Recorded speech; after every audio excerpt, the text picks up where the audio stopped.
Hello, everybody. Welcome to episode 103 of the ReelTok Podcast. Today we have a lovely Spider-Man edition to the podcast. With great power comes great podcast ability. Steal that from the Escape Pod. Of course, we're here with Tyler at Tyler C. Whitmore, George, Movies in South 14, Seth Film Reviews, and then myself, Cam.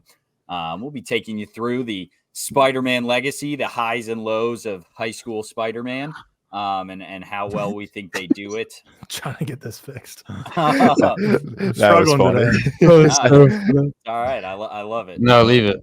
But yeah, we got a packed episode. Obviously, we're talking all things Spider-Man. I don't think any of us saw movies. Maybe I was gonna carry it for the team. I even wrote in the rundown. I was like, Tyler will review Blink Twice and the Crows, since no one else saw it. I couldn't be bothered to go to the theater. Yeah, the early review. I think it's out now. Zoe Kravitz's directorial debut, The Crow, a remake of a movie. 30 years ago? How long ago was it? 90, yeah, like 30 years, like late 90s years ago. I believe the main actor of the original Crow like passed away like during it. There's a lot of story during of that. I've never seen either. They remade it. Apparently, it's shite. So no one here saw that. We'd rather talk Spider-Man. No one could have saw that coming. That movie was bad. No, there's no way. I mean, like once they rolled out the Joker style Crow, I thought it was going to be great, just like the Suicide Squad movie. But yeah, of course, shout out to our executive producers, Stefan Johnson, Stefan Niebrick, and wow, we got another Josh Weimer. Thank you so much for your support. Thank you for being an executive producer on this podcast. We really, really appreciate it. But couldn't have done it without all of the Patreon members. We appreciate you guys coming along and following us through this journey. Appreciate you guys giving us the opportunity to do this week in and week out. We'll start off with how are we doing? Tyler and myself are back after a week break. George and Seth crushed it last week. Tyler, how was your cruise? How was your vacation? It was good. A good week off. I listened to the ReelTok episode, which is always fun to watch or listen to as someone who has no clue what was said, and you can just be a fan. I skipped over like the Alien discussion and the rankings simply because I'm still going through that franchise, since I knew I was going to miss episode. Didn't press with as much urgency to watch them, but I listened to everything else. The tier list I thought was great. I haven't listened to the Real Quick yet, but I saw so many comments saying like all-time intro, goated intro. George needs to do the intros from now on. So hopefully it was a banger. And I wonder if he can cook something up for when we get to the Spider-Man session. Maybe he has a good intro, but it was a good intro. It was a good intro. I have not watched that yet. I didn't watch it, but I saw so many comments and people in the Discord were talking about like, this is the best intro ever. He's done it before. George has done that intro before. Yeah. Okay. No, I haven't. Variations of that intro before. Man, there are a lot of comments. Y'all are, you're crazy. See, people love the intros. George got to, keep that in his back pocket. Maybe you got to start making George the dedicated intro guy. But cruise is good. I forget. So Cam, you're the only one on this. No, George has gone on a cruise too. So I think George and Cam. Yeah. Yep. Yeah. It was fun. I think it's a good group activity where we had like a group of like 20 guys, but I don't think I would ever go on it just like me and Riley or like a small because it's so crowded and packed. Like we went on Utopia of the Seas by Royal Caribbean, which is the second largest cruise ship in the world, second to Icon of the Seas by Royal Caribbean.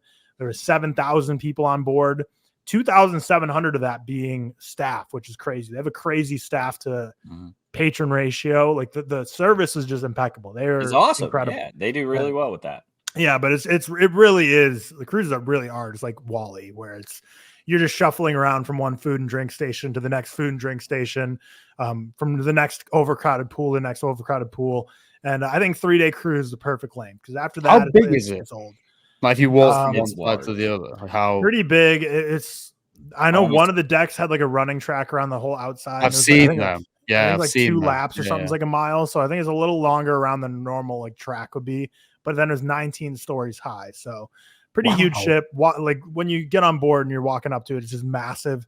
It doesn't feel like you're on like the ocean when you're like you're on like another city. It feels like you're like in a hotel. I got 0% motion sickness at all, which I was happy about. But there was definitely like when you're walking around or doing stuff on the ship, don't really feel much. A couple people in our group didn't get sick. No one got sick, But when we're at dinner and you're like looking out the window of dinner and you like see you moving while you're eating, some people are like, oh, I don't love staring out the window, but everyone was fine. When I was in bed at night, that's when you kind of felt the ocean swaying a little more. Like there's sometimes like the hangers in the closet, you'd hear banging on the door or something, but I never cared or felt anything to where I ever got sick at all. But yeah, really just a gluttonous experience of just eating, drinking, and sitting in the sun.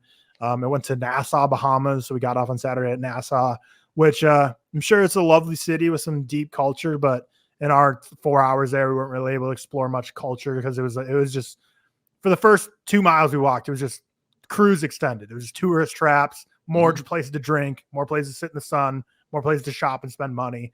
So didn't get a whole lot there. And then they have like ports that they've like built, the cruise like lines have like built. That and even if you walk for a while on the mainland into the city, and Nassau, if you look on a map, it's like a very small island that's a part of the bigger Bahamas. Like Bahamas is a decent sized island chunk, but Nassau is like this tiny capital like island. And then the next day was at this place called Coco Cay, which is a island that Royal Caribbean owns and just built completely just of, sport courts, played some beach volleyball, which is fun, bars. So pretty fun trip. I don't know if I would ever cruise again. I think I might like one-way cruise because I don't love the whole round trip thing because we just like, you just kind of go out and go back in. I feel like if I went from like California to like Alaska and then like explored Alaska for a few days and like flew back, that might be fun. But yeah, I don't know. It was fun. It wasn't the greatest thing ever.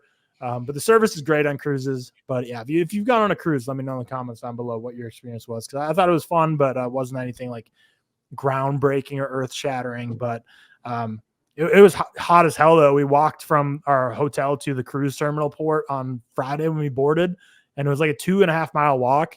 And cruises are so deceiving because they're so massive that like we're at our hotel and we can see the ship. So we're like, oh, it's like just right there. We don't need an Uber. Let's just walk. And it's Florida. It's summer. So we were all just like drenched in sweat by the time we got on board. We were definitely cruise noobs. Everyone else was smart and Ubered. Everyone else checked their luggage with the cruise line and we didn't. So we were the only people lugging our luggage around the cruise. But food's great. Fun time. Good to be back. And then this week was pretty standard, just catching up on work. I was supposed to be going to Louisville this week for work, but that got canceled. So that's nice. Don't have to be as stressed today, but yeah, back at it. Excited to be back. Took a 4-day break of watching movies. And when we go through what we've been watching, I'll go through what I've been watching. But since I wasn't watching anything on the cruise, I came back just rejuvenated. It was didn't know I needed a break from watching movies, but when I came back, I just couldn't get enough of watching movies. And there's still so many more I just want to be watching 24/7 now. But yeah, good to be back. Missed a week. Still need to watch that Real Quick episode so I can hear George's intro. Yeah. All right. Just share your screen and play it. Just run it back. Yeah. Run it back. Real Talkception. George, how have you been? What have you been up to? I've been good.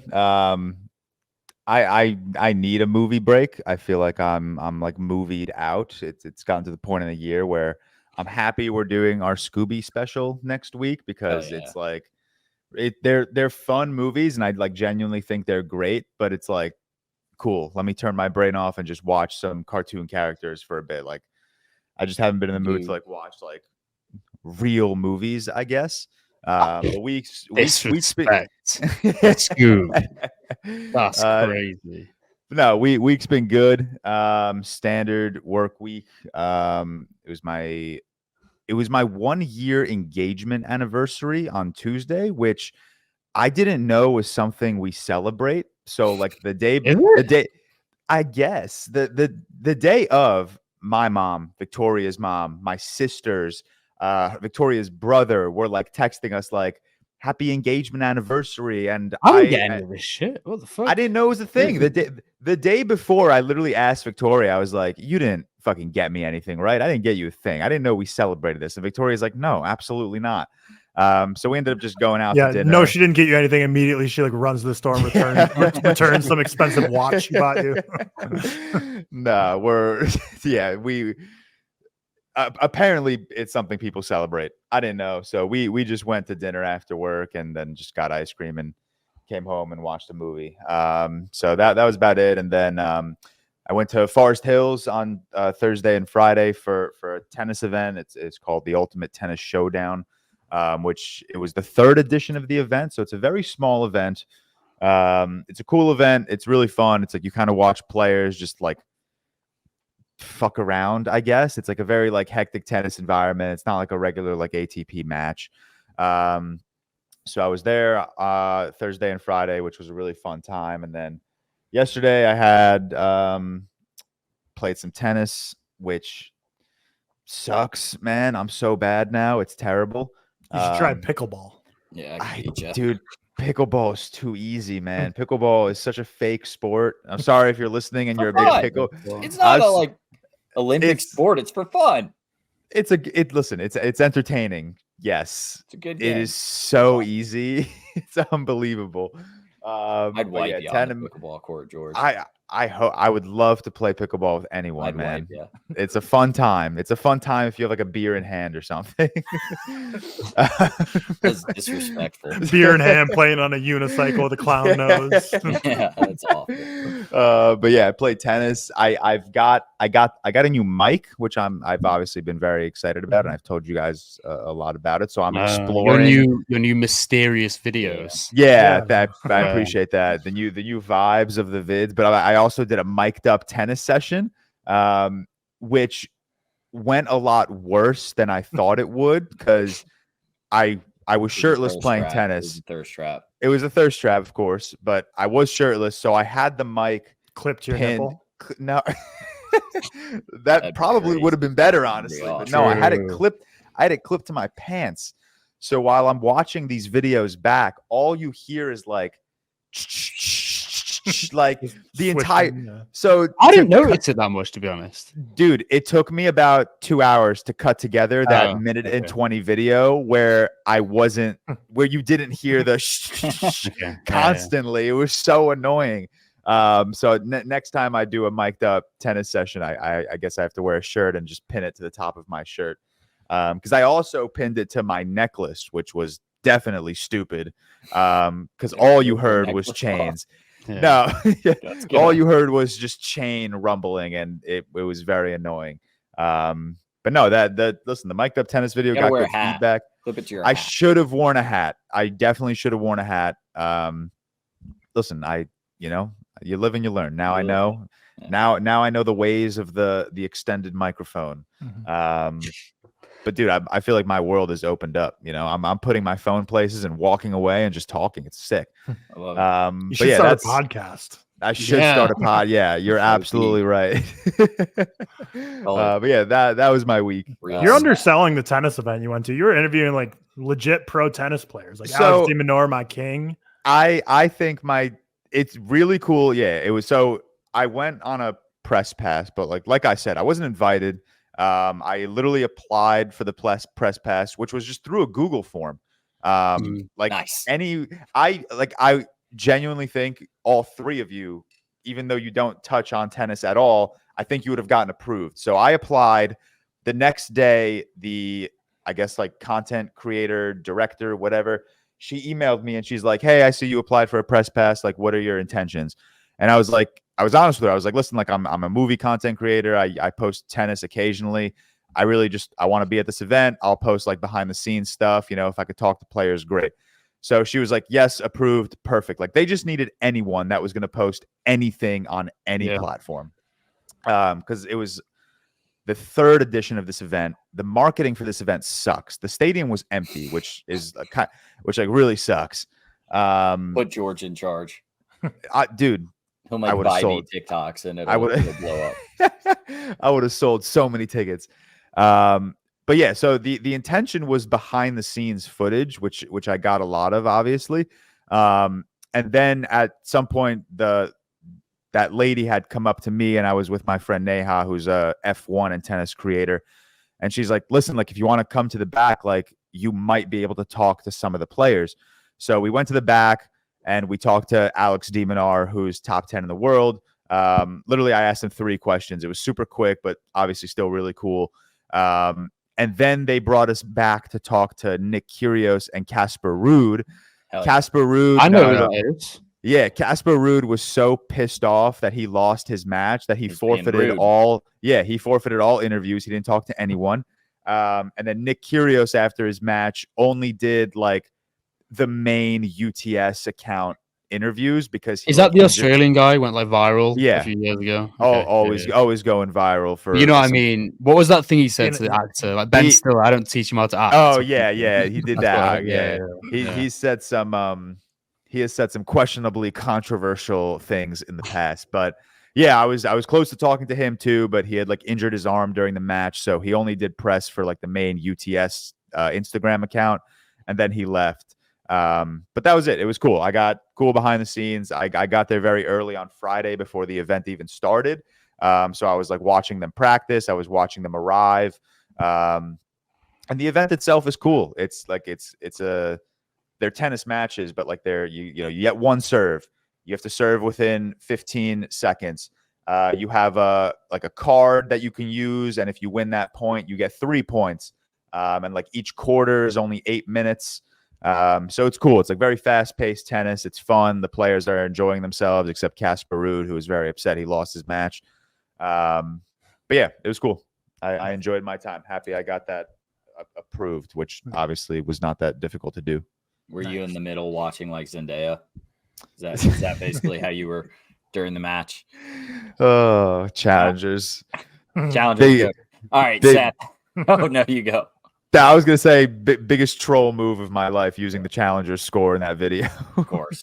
All right, Seth, how have you been, sir? I am ill right now. No, terrible. Cold. Yeah. No, good. Busy week. Been organizing my me and Anna's next trip away, where there'll be some golf, by the way. Ooh. For the first time ever. Where I never played golf before. Portugal. So the guy who I work with now, like business partner, mentor per se, he lives in Portugal, like in like the countryside, whatever. And he's a big like avid golf guy. So we're gonna go across here like for some business stuff, but also just to stay and play some golf and shit. So that's my first golf game. I can't imagine I'll be very, very good, but yeah. Should hit the driving range a bit and get some swings in.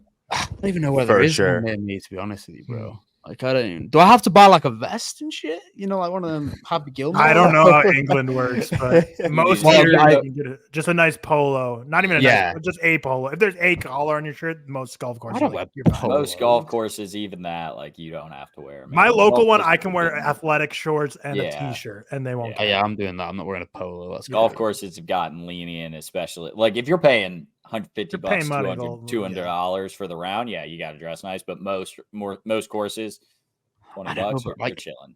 Wearing a polo in the sun is like, do I really want to do Well, that? You get like a dry What fit else would you polo. wear? You're not Like, wearing yeah, like I a don't know. cotton Oh. polo that you would wear to work. Even Yeah. so, it's like, There's like specific, like there are like athletic Dry fit. polos. Like yeah, I guess. there's So. nothing like There's golf you'll be all right. attire.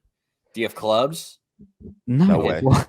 No way. Do I have man who's never played golf in his life I or don't know, never man. been to Renting Graven? gloves is gonna take it out of you. Oh no, he has all the.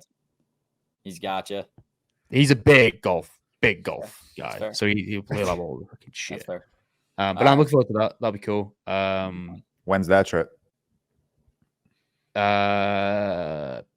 It's going to be like end of October, I think. Oh no! What? Cold. The fuck? Oh, I might miss our Halloween episode. I just thought about that. That's great. Oh, what am I It's dressing gonna up be as cold. this year? You're gonna be freezing on the course. You're not gonna be wearing a polo. You're gonna be wearing a quarters Bro, I'm in Portugal. sweatshirt. Oh, it's Portugal. I yeah, that's fair. Is it? Yeah. Yeah, that's Very, fair. very That'll hot. be warm. I mean, it won't be like crazy hot. It'll be like low 20s, I think. So I mean, I don't even know what that is. Below freezing. Am I right, George? So like mid 70s, like 80 maybe, something Oh, on you're those chilling. lines. You're Yeah. chilling. That's nice weather. So nothing crazy. I'm trying to think, when would our episode be? Did we last year? Did we do it before Halloween or did we do it after Halloween? Was it the It'll one be before? that or one drops as close to Halloween as we Probably can get it, I October think. 28th will probably be our Halloween special. Yeah, that would. Well, November 4th doesn't feel like it would be right. No, that'll Well- be Thanksgiving special. You will. I will be missed. I hope. Anyway. But yeah. Other than that, nothing. Watched Spider-Man, Scoob, and yeah, that's kind of it. Looks like I'm sweating out the ass, but I'm not. Bad lighting. Cool. Yeah, I just same shit for me. Just working on the house, getting my ass kicked. Tired of it. Skylight. He's got Skylight. a skylight in. Got a skylight in. Very neat. Hope. Just praying to God it's not like there's not water getting in. We'll see. It doesn't rain for the next like 2 weeks here in Indiana. Of course, it's the hottest it's been. It's awful. But yeah, now that you have a skylight, you have like a direct line to God to pray to. So yeah, exactly. That's fair. That's fair. Put it in a skylight. Yeah. And now I got to go finish the ceiling, but we need electrical work done, need plumbing done. It's just so much stuff to go to do. I guess it's rough.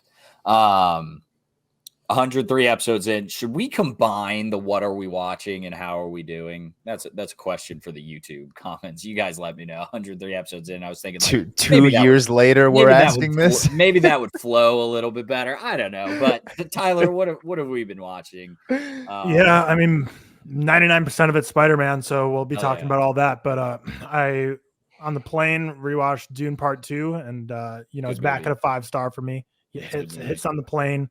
And then I had a big, or not layover, but basically we were worried about the cruise getting back late on Monday, which we shouldn't have. Cruises run such tight shit. Cruises are on that shit. Yeah, they're on time. They're not going to miss any time. So we got back to port at like 8 a.m. and our flights were all like 6 p.m. and we just went to the airport and just sat around and did nothing. So, and I flew in a totally different terminal as everyone else because we were all going to different airports. So I was alone. So I just watched the movies at the airport, including Alien. Great movie. I'm sure you guys talked about it at length last week. But I'm going to start going through the franchise probably slowly but surely, and probably will catch Romulus by the time I'm done with this franchise at about the time that's probably going to be on streaming or so. So not going to be ripping through it or anything because the pressure is kind of off at this point. But I also rewatched Knives Out, and that's up to a 5-star for me. I just love that movie. That just ages so well every time for me. I just have such a great time with it every time. And then The Hurt Locker also. Maybe want to get into like a war movie kick, but then I went into like a Spider-Man kick after that. And then after, like I mentioned to Cam on the Patreon review, which like Tenet reverse time, like that'll come out in a few days, but I already talked to Cam about it. And it was Witness to the Prosecution makes me want to watch more courtroom dramas. So it's like, the break from movies rejuvenated me, but The Hurt Locker was a solid film. Then watch all the Spider-Man movies, every single one. Witness to the Prosecution, which as I just aforementioned, Cam and I will be reviewing on our Patreon on Friday. And then I watched Return to Seoul, which was, one of our benefits being a Discord. You can be in our film raffle where we all randomize each week and give someone a movie recommendation. And this one was in my queue for months. I'm still catching up on my backlog. But it was nominated for Best International Feature at the Oscars in 2023, I believe, because it's a 2022 release. But it just thought it was like the sequel to Disney's animated. No, Seoul is in the city. But I don't know, it didn't hit for me as hard as it seems like it did for most people. I gave it 3 stars. I thought it was fine, but I think it's one of those films that if you have an emotional connection to like adoption in your life, then I think it would hit really, really hard for you. But it just didn't fully connect for me. And then watched Guy Ritchie's Sherlock Holmes, kind of in a tangential way of just after, Billy Wilder's a big Sherlock Holmes guy, and just watch Witness to the Prosecution. Wanted to check out Guy Ritchie's because it was just like advertised to me on HBO Max and open it up. Very fine movie. It's just, I'm not a Guy Ritchie guy, and I determined that long ago, but I still keep trying for some reason. And then, that's it. Just everything else is Spider-Man. I feel like I watched a shit ton of movies this week, which I did, but Spider-Man encompassed 10 of those. So we'll be talking about those here soon. George, damn, you watched all 10 Spider-Man movies? Yeah. Wow. That insane grind. We're bad co-hosts. Insane grind. I'm telling you, man, this break from movies on the cruise changed things for me. I'm a changed man. Oh my God, that's so nuts. And I was going to Blink Twice in the Crow and would have reviewed those for you guys, but dude, once I saw Alex and Sydney's 1 star, I removed that shit from my watch list immediately. And I know it's like, we knew this was going to happen though. Yeah, but it's like, watch a movie for yourself, and I'm like, I'm good on The Crow. Like that's The Crow is weird because like a week. People knew it was gonna be shit, and then like all of a sudden, a week before release, like all of a sudden, people were like, "Wait, what if this is actually good?" And like everybody like flipped the script. Like every film ever. Yeah, Discord super not good. Clearly, it's weird. I say like slow movie week for me, but I still watch 10 movies, which like for I guess Scooby-Doo. like mostly Scooby-Doo. Hell yeah. But yeah, I'm movied out, man. I need to go a couple of days without watching some movies. But Final Destination, I was in. You watched it? Yeah, I was in a nice horror mood after our tier list that we did last week, and I was like, I don't know, I wasn't in the mood for anything like overly gory, like Saw or Texas Chainsaw, I guess. So landed on Final Destination. Really fun. Nothing special, but definitely a fun time. I enjoyed it, and I am excited to continue through that franchise. Is the first one the plane crash? Is that the first one? Yeah, that's the first. And second is the highway. Third is the roller coaster. Is Good it? times. Wow, it's been a long time since I watched these films. Well, Same. Yeah. Scooby-Doo. I watched Cyber Chase. Yeah. Yeah, Cyber Chase was good. Really fun, really funny. Don't spoil it for next week. I won't spoil. But yeah, Zombie Island I also watched, and Camp Scare. We'll keep it at that. Oh, I watched Scoob. I'll leave my thoughts for next week. I've seen Scoob, and I'm like, what the fuck is that, man? I put it in just because I've seen it before, so I figured we can talk that. Yeah, we'll discuss that next week. But my 1.5 stars is not looking hot. Also, the Scooby-Doo Project, which I know wasn't on your list, Cam. The Scooby-Doo Project looks like a horror movie. What is dude? it? So is that the one you logged? It's 25 minutes. It's on YouTube. So in 1999, Cartoon Network did a Scooby-Doo marathon. Should we wait until next week? Okay, well, sure. We'll wait till next week. Yeah, but we have a whole. The bottom line, we should all watch it. You're saying? Can you just add it to your watch list? It's 25 minutes. It's on YouTube. It's funny. It's fucking and if you're hysterical. listening, watch that to prep next week. I mean, cat's out the bag at this point. We're doing Scooby-Doo talk next week. Yeah. Should we post the 20 movies that we're watching? Yeah. I think so. I've already put it in the I put it in the Discord. I think we should do it. Okay. Just Twitter and Instagram. I'll throw the link is like public to anyone that has it. Just share it. That's what but yeah, Beetlejuice. I watched Beetlejuice for the first time. I think it's fine. My biggest gripe, and I said this in my Letterboxd review, Beetlejuice is like the fourth main character of this movie, maybe the fifth. I'm surprised you didn't know that going in, honestly. I had no...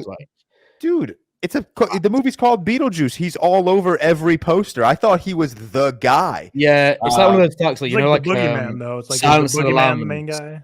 Yeah. People also got like Silence of the Lambs, like Hannibal Lecter, and then you watch it and it's like, oh, it's not really I didn't prepare myself for an Alec Baldwin film. Is what I'm getting at. So that was Beetlejuice 2 is gonna be so shit. Yeah, I watched Beetlejuice like in preparation for Beetlejuice 2, but I'm thinking like I don't even know if I'm gonna watch Beetlejuice 2.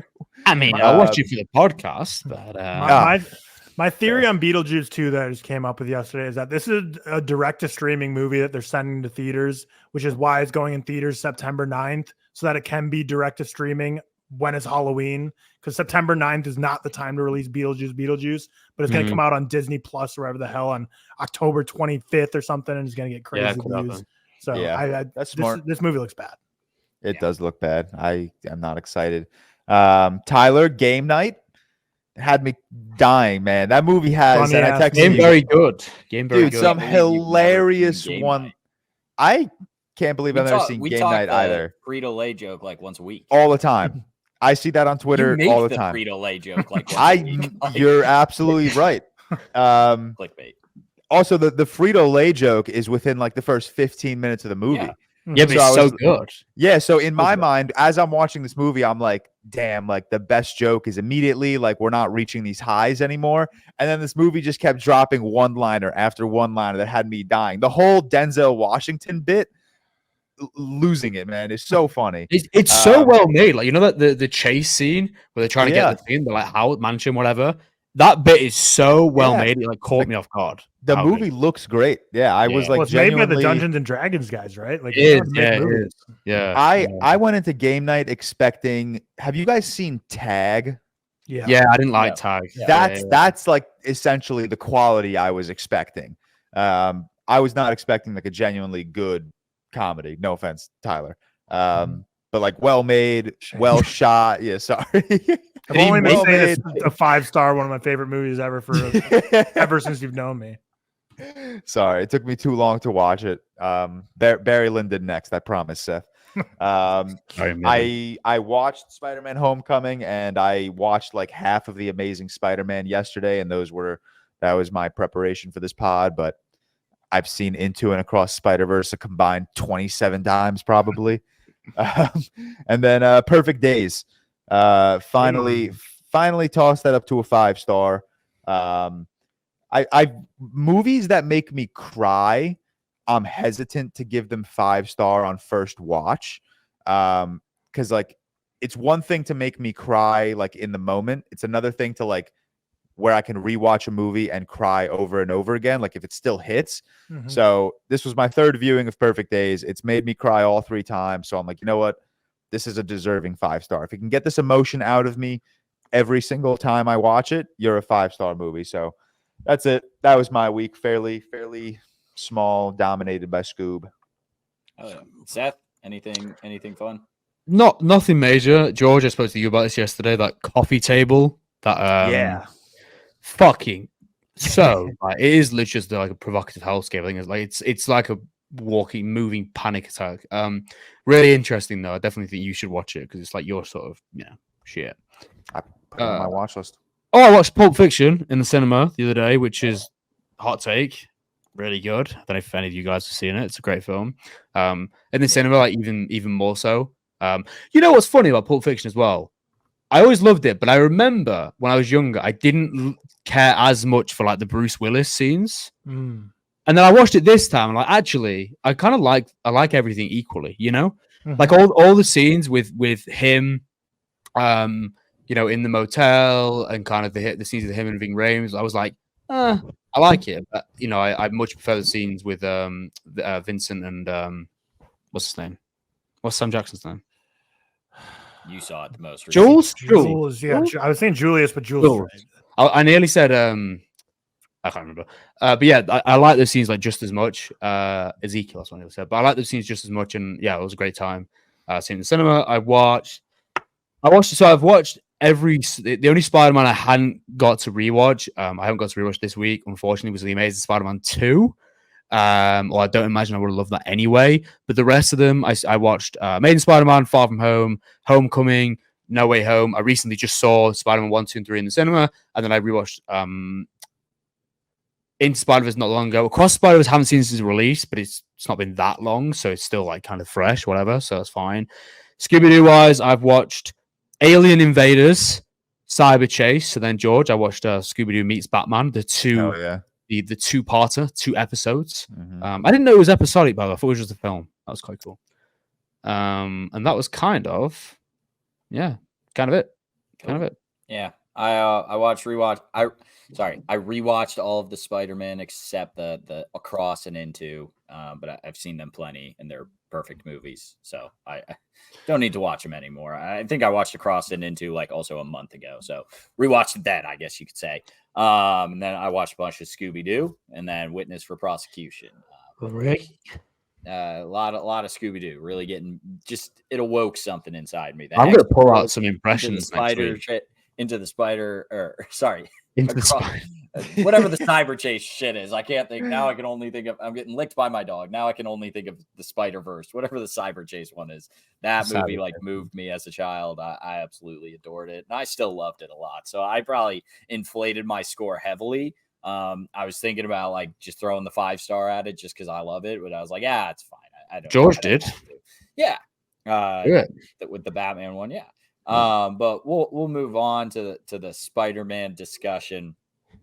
How do we want to do this? Like, what's our play? What's our first go? We just go in like release order? Our first go is I just opened Letterboxd and my co-host Tyler just broke my heart.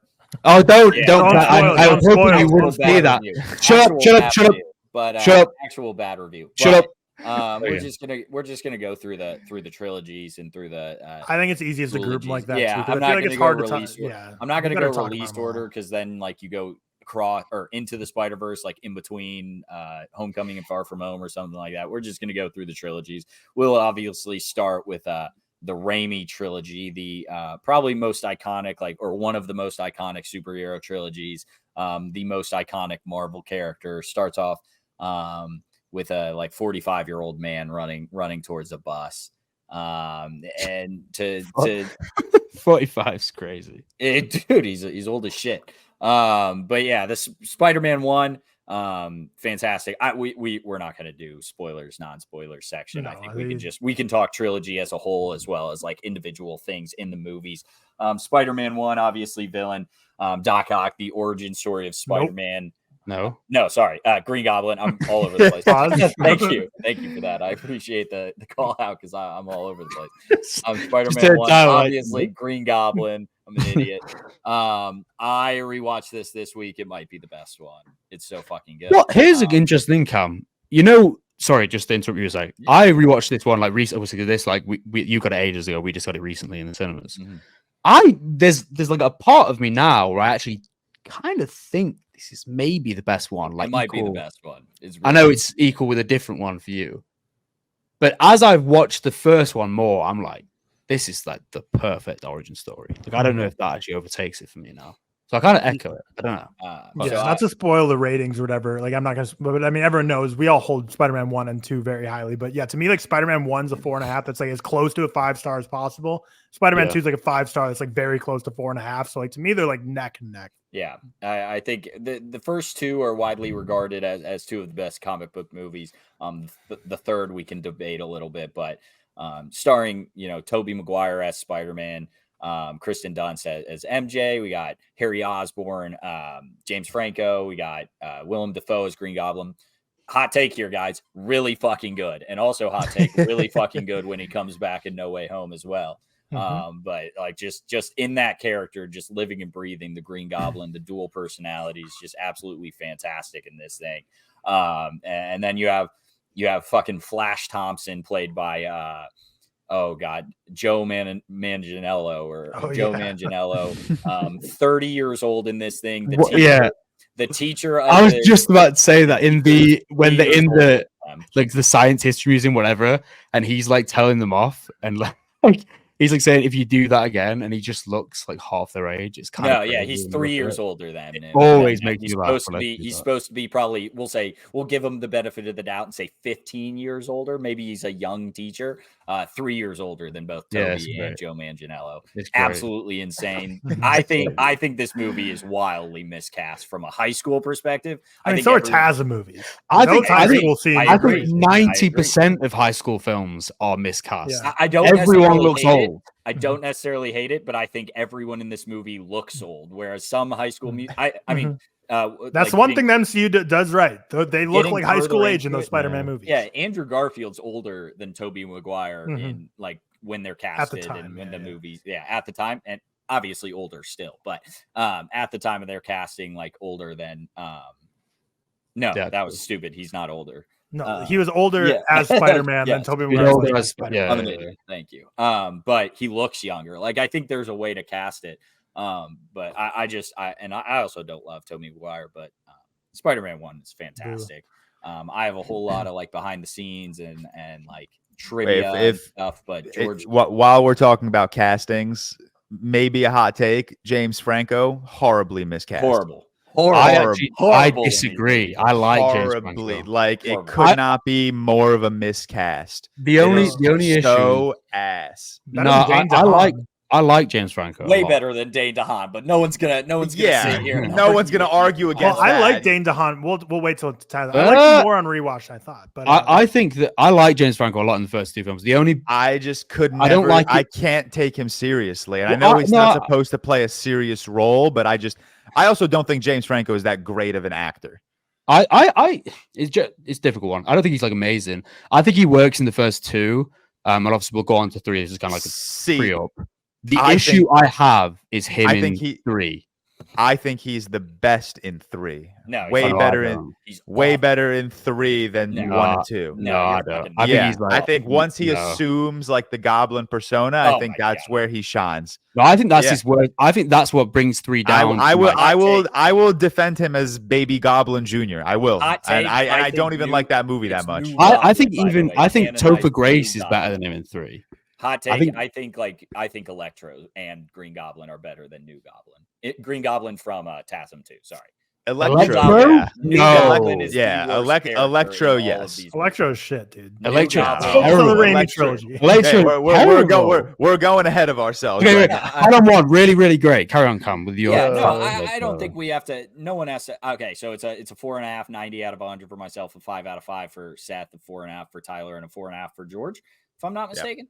Yeah, we all really love this movie. I don't think we necessarily have to dive into like the broadness of the. I think we can talk all this whole franchise. Everyone's seen Spider-Man at this point. If you Can I just say one thing though? Yeah, of course.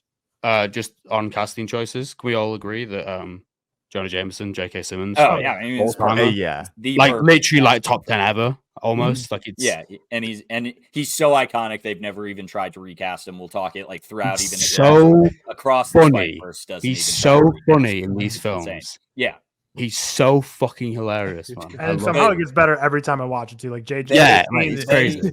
They were trying to find a casting for TASM, but they just gave up because they wouldn't be as. It was before, obviously, they were trying to bring everyone back. Now they'll just say, "Fuck it, give us J.K. Simmons." They didn't even try to recast for TASM. The TASM. Can I, just whilst we're on it, I think like if we mentioned like maybe like just a couple of our favorite scenes, I think people will ask for that. Mm-hmm. When I watched it recently, one of my favorite scenes in Spider-Man 1 is his initial, first of all, his initial transformation scene, where he walks home after getting bit and he like lies down in his room and he does all that weird shit. And it's almost like a horror almost at that point. My favorite part is kind of when he's designing his suit. And then you get that whole like comic book character look and you get that kind of overlay. I think that bit is so fucking good. And that like screams classic kind of, it has a comic booky feel. I know that's like the point, but you know what I mean? In terms of like, you don't get the like pages are coming through the screen and everything. Yeah. And it's just like, here, it's like a classic, it's almost like a training montage. We'll go on to shit training montage. One of the best Amazing Spider-Man, by the way. When we talk the skateboard chill. Skateboard to Coldplay scene. But one of the best scenes in Spider-Man or 2002 is, in my opinion, when that is a scene that gets completely retconned by Spider-Man 3 in his own franchise when he finds the killer of Uncle Ben, and he lets him go because he realizes like that's not gonna right. And then he falls off, right? I'm remembering this. Well, he falls out of and he dies. The guy walks, he walks backwards, and then he gets, and then he realizes that didn't like bring him the satisfaction that he was hoping for, obviously. And I think again they do the kind of similar thing in the Amazing Spider-Man, and I think it's a good origin. But that's one of my favorite things. And then they retcon it in Spider-Man 3, and it's atrocious. But Spider-Man 3 ruins a lot of the greatness of 1 and 2, which we'll get to. Uncle Ben is so good in these movies. I was rethinking that, like when I was just on this most recent rewatch, by far the most emotional connection with like the Uncle Ben Aunt May.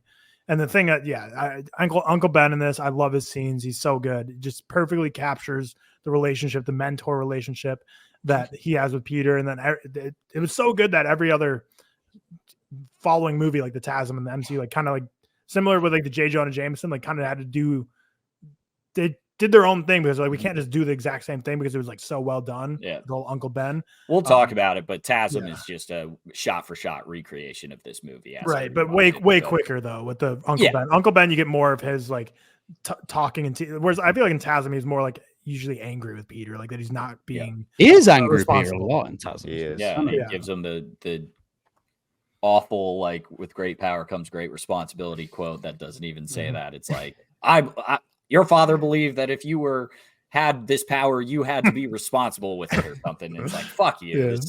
That scene, the great power, that scene in Spider-Man 1 is so good. I think it's amazing. I talk a lot of shit about the Sam Raimi Spider-Mans, and I'll continue to talk my shit because I do think some of the other movies hold a candle to them.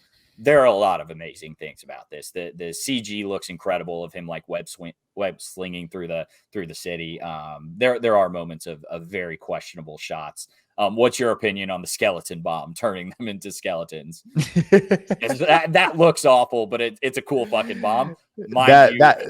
Harry and MJ are right on the other side of it. They should have died. They should have died. Yeah, but you could say that with like loads of shit. They're on the same balcony. No, but they're on the same fucking balcony. I know, but like out of camera view. if we're gonna bring up like logic, you know what I mean? And these sort of this just pointless. 100%. It's well, just, okay. Speaking of logic, and again, I don't care. I'm sorry to comic book lovers. I care 0% about comic accuracy. So this might be a sin for comic accuracy. I think that's where we might differ on certain things. Well, actually, Cam, do you read comics? I actually don't know. Have you? Like, no, I've read some, not a ton, but you've read more than Cam's gone. Yeah. Yeah. George, you read comics? Yeah. Do you read comics now? Occasionally. But Yeah, I- mostly now it's mostly DC comics. I don't read as Okay. much But you've Spider-Man as read, I used to.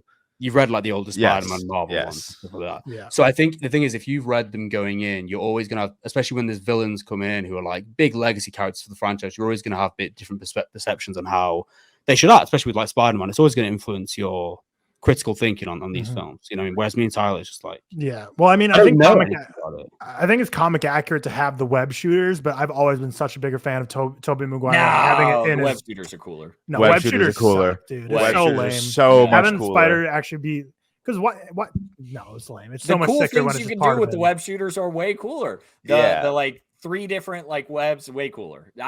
He learns how to like web ball and Yeah, the web shooters are such a big part of like his development as a character. Like he progresses as Spider-Man, and you could see it through his web shooters because he's constantly updating them with like who he has to fight or what he has to do in the suit. It is such an important distinction to make when like creating the character of Spider-Man in film. I don't hate the wrist things. No, I think it works for each film. It's just they don't hold a candle to the web shooters. I feel like it's a more true Spider-Man when you're actually like a Spider-Man instead of just having a gadget on you. That's why like Hollins just doesn't do it for me because he's just like carried by technology. He's literally carried. Oh, Toby's the whole just got time. his the wrist. entire like first movie is like I don't need the technology, and that's how he beats Vulture. To be fair, Correct. You get the point. You get the point. I It wouldn't have saved the cruise ship without the technology. I like the technology. Cruise ship's that's cool. dead. No, but it is that that thing where it's like it depends on like the iteration of Spider-Man you feel. I like it when he is carried like in the MCU films. Like he is. Okay, but in the MCU it makes sense. He's in the MCU. No, I agree. They've already established this universe of these tech Mongols and Tony Stark being having a relationship. No, I agree. I entirely, completely agree. That's what I mean. I don't like that feel of the bigger scope of it. Whereas I kind of like Spider-Man to be in that more smaller space. Which is understandable. Dude, watching Spider-Man 1, 2, and 3 in theaters in New York. That's fun. All 3 of those theater experiences are like top 10 all time for me, man. In Spider-Man 1, when everyone's throwing shit at Goblin and they're like, this is New York. You mess with one of us, you mess with all of us. My theater exploded, dude. Like to the point where I couldn't even hear the movie for the next 5 minutes. And then in Spider-Man 2, people were dead ass like standing up and applauding during the train sequence. Like people were losing their minds. And then you're walking after in New York as well. Jealous. Yeah, that's got to be I just crazy. learned that I am the reason Spider-Man 2 is not in the ReelTok collection, and I like it that way. And I am here for that. I just learned that. You are. But I think it's fun behind the scenes. Not fun. That was a horrible way to start. Interesting behind the scenes thing. When they were promoting this thing, they were putting out teasers and everything. Obviously, the World Trade Center is in it, and they had to basically for Spider-Man 1. For Spider-Man 1, I'm still on that. They had to basically like redo all of their marketing for this thing, and it's a very expensive collector's item. If you have like there's some posters still out there that have like the Twin Towers in them. That's like that's a hot ticket commodity for collectors. There were 4 costumes on this film stolen from set. I would have been one of them. One of them's in Tobey Maguire's closet. I guarantee it. Yo, dude, for sure. I would. Yeah, I think about this all the time. I would take something from every movie set I were on. Without, especially if I were the main lead, you're giving me a suit. If I'm Frodo, I'm taking the ring. Dude, like I'm taking anything I can get my hands on that wouldn't be like questionable if missing. I'm taking. It's crazy how like not possible that is though, because I remember seeing like what's his name? Glenn Powell like took some stuff in the Twister set and they like tracked him down and like took it back. Like it just seems weird. Like you just can't be doing that. Especially if it's damn something like really integral. Like I should be allowed no to take way. home a Twister. I should be. It's my movie.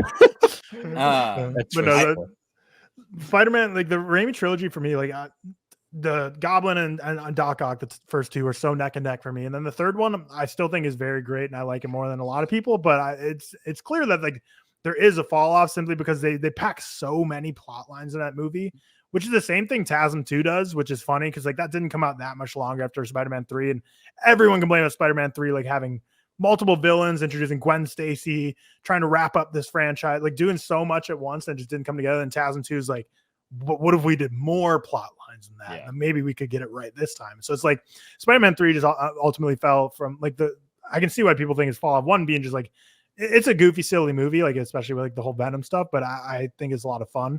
But yeah, you have like Sandman, you have Venom, you have Gwen Stacy, and then you have New Goblin or whatever. It's like they really, it was almost, I mean, it's every superhero movie has to like up it every time, and that one I think just fell in the trap. I have a lot too of many. I have a lot of. Are we on Spider-Man 3 now? We're all on all three. We're of all them. over the place. Oh, okay. Real quick, I do want to mention while we're still kind of on Spider-Man 1 of the most famous like behind the scenes thing is that Peter catches all that food on the tray. Bullshit. I see this more about it being fake now, though. Like I see this all the time. Okay, that's maybe true. For me. This now is like the Heath Ledger of him jumping over Batman with a skateboard on the Dark Knight set.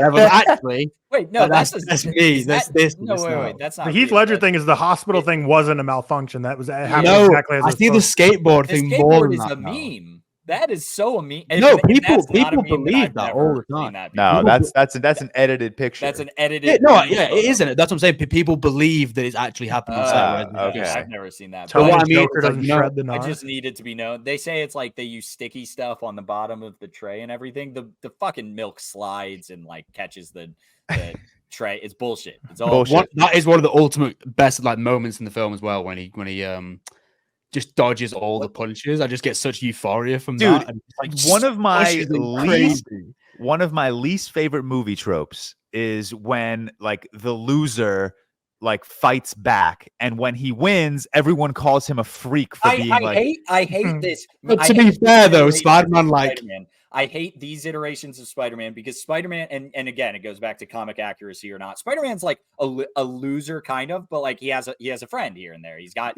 Harry in these movies. Sure, he's got Ned in the Homecoming, but I think he's way better in the MCU because in this movie, like when he gets on the bus, there are losers and nerds that are like, "You're a fucking loser." And he's like, okay, he's not that bad of a guy. Like, and in TASM when he like goes up against Flash in the like the first time the all-time great basketball scene. Flash is beating up the nerd and like throws him over the table. Mind you, he gives a like very comic like Star Wars when he's getting thrown. It's very funny. Rewatch that back. Like he's on the ground because he gets his ass kicked by Flash. Someone kicks his camera. Someone just walking by kicks his camera. It's like, all right, this dude just got his ass kicked. Like, no one in the real world would do that. Like, no one hates a person that much. Like, it's not. I don't know. I like in the MCU, me personally, that he's like a kind of a loser, but like people like him. Like that, he's not that big of a loser. Yeah, it's like he just gets name called. But yeah, I mean, that's just like also it's a sign of the times. Like I feel like early 2000s was really hammed up with the whole like bullies being actual felons that will paralyze you from how much they beat you in the middle of teachers and principals and everyone watching and not stopping it. That's just like a trope of the times. Victoria, this is such a random movie to bring up, but Victoria and I watched 17 again like 2 weeks ago. And one of the bullies was like bragging about how he threw some kid in a locker and then shoved his head in a toilet. And me and Victoria, we went to high school together. And we were like, did we go to a different high school? Like this is like a really common thing, like in high school. Dude, this shit never happened at my high school. No one was a human in a locker. Yeah, no one was getting shoved in lockers. No one was like as like excessively as soon as that happened. Yeah. Immediately. That's like attempted murder. That's they always brag about it too. It's like someone in high school came up to me. He's like, "Yeah, I just shoved this dork in a locker." Be like, "Man, you have probably some real mental issues. You should probably." He's like, he's gonna die in there. There's no way to open a locker from the inside. I don't think at least I could. Well, he's going to die. He's dead. that's absolutely absurd. excessive Just to bullying. go back to your point, George. You know, where they're like, he like beats him up, and they're all like, "You freak, Parker." And it's like, to be fair, he was doing some freaky shit. Yeah, Like, no, with this, it's not like a normal beat him up. The guy like jumped, did 3 backflips, and then pushed him, and he went the whole distance of the school. And if I was in that hallway and I saw that, I'd be dapping up Peter immediately. I'd be like, dude, that was getting on his good fucking side. Yeah, sick. true. I'd be like, where are you training? Because I'm going to come and train with you. Yeah, I'd glaze him. Imagine calling him a freak after seeing him do that. That's crazy. These movies, there is a lot of like, this guy's obviously like super in some way. In TASM 2, TASM, it's by far the worst, and we could talk about all those situations. There's every movie has him flipping over a person, and it's like, whoa, how'd that guy do that? Now in TASM, awful. TASM, he takes off from the 3-point line, dunks a basketball, and breaks the backboard. Yeah, we'll jump ahead, but TASM, he breaks the backboard with a jump from the 3-point line. He throws a football from a mile away, and it breaks the upright of the field goal. Yeah. He at one point, when he's learning his powers, he swings into an empty street of New York. First off, there are cameras everywhere. Second off, there's no empty streets in New York. Or even does that multiple times. Even in TASM 2. TASM 2, he skips a rock, and Harry's like, dude, how'd you do that? Nice arm, dude. And what does Peter say? He's like, it's all on the wrist. It's all on the wrist. I'm like, yo, shut the fuck up. TASM 2, when he's it is all on his wrist. When he's swinging to see Gwen when she's going to her interview for Oxford. He swings into the middle of the street, hits a wall, and like stops, and he's like, "Hey, what's up?" People are around. Like they're like, it's silly. I think that it's those moments, like when you think about it, TASM has a lot of them. Whereas I think that in the Raimi ones, they're more like few and far between in these kind of he's got powers kind of thing, and it does get a little bit harder. Whereas in the TASM, like there's a lot of these like throwaway comedic moments, like the skimming rock scene, and but they are, and again, back to like comic accuracy, which like I don't care about as much as I may come off the scene, but like that is like a staple of like the character of Spider-Man and Peter, where it's like he does have these funny moments where it's like, it's so obvious that dude is Spider-Man. How is no one noticing him? And I think the TASM movies do it the worst, but the Raimi movies do it like to the point where it's like funny, where you can be like, okay, he could get away with that. Like he flips over a car. It's that balance. It's like maybe. Yeah, it's a good balance. Yeah, like he's trying to keep it so it's like, okay, if I saw someone do that, that's like fucking crazy. But yeah, maybe there's like a 0.001% chance there. And it's I can't remember few and far between and stuff. In the Toby movies, does he change his voice when he like is speaking? No. I think he's the only one, because I think he has the exact same voice. I know Holland does, and I know the Spider-Verse movies, like they change their voice. Does Holland watch? I'm trying to. I didn't think the Spider-Verse are the only ones where they change their voice. They do when he's talking to like people they know. His friends. That's what I'm saying. Yeah. But is Toby the only one that doesn't do it? Because I feel like he's like when he's around like Gwen Stacy and people with the mask on, he's still talking just normally as Peter. Toby speaks. I'm pretty sure exactly the same.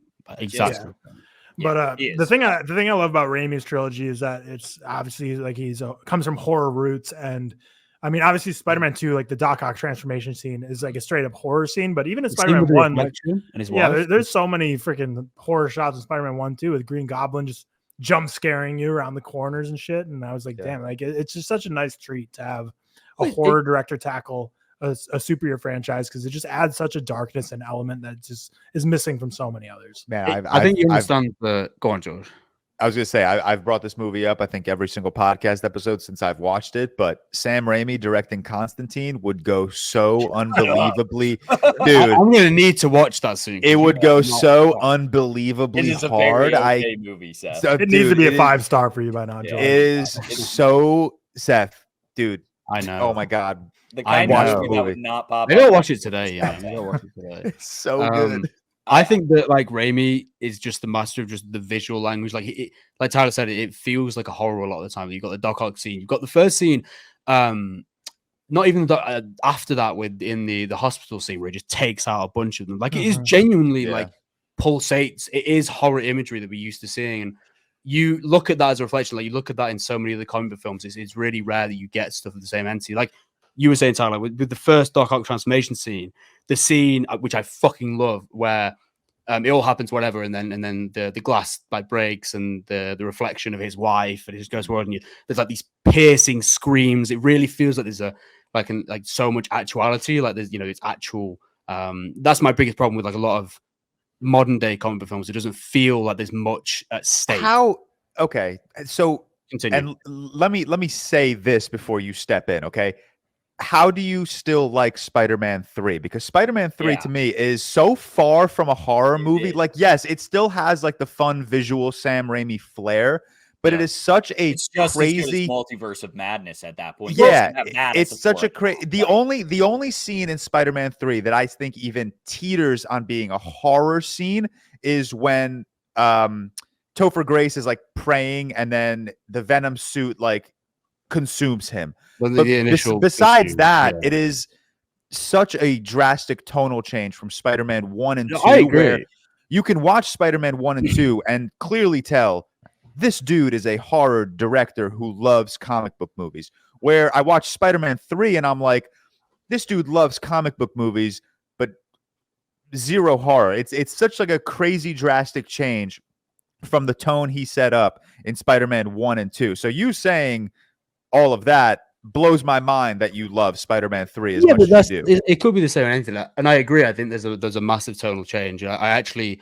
and again, we've spoken about this before, like it was very much Spider-Man 3 is leaning into that silly side of it, especially when it comes it's to way more like corny than Spider-Man 1 and 2. Well, to be fair, they're all fucking cringe and whatever. See, like, I disagree. No, really? I disagree entirely. Yeah, I mean, other than they're all silly. That's the Bully point. Maguire. That's the only thing that's like more corny in the third than any other. Yeah, like they're full of silly moments. No, what? Tobey Maguire films? Not the first two. All of the New Goblin stuff is silly. When he turns around and gives him the smile, that's silly and bad. Silly.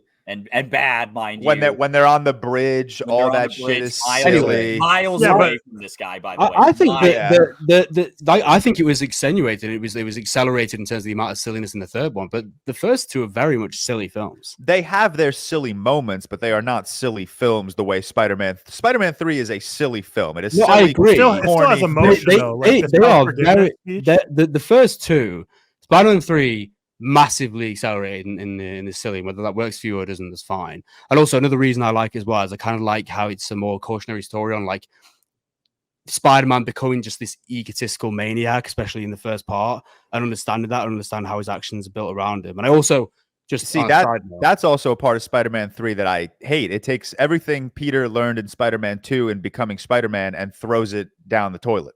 Well, I disagree. I think it's a complete 180 of the character. It's a complete like it honestly. That's like a normal thing in terms of a reflection of when a character. We see this in films a lot, and again, whether you like this or don't, where they come from, these humble beginnings, whatever, and they accelerate into that. In Spider-Man 3, you're in a position now where Spider-Man's being publicly celebrated.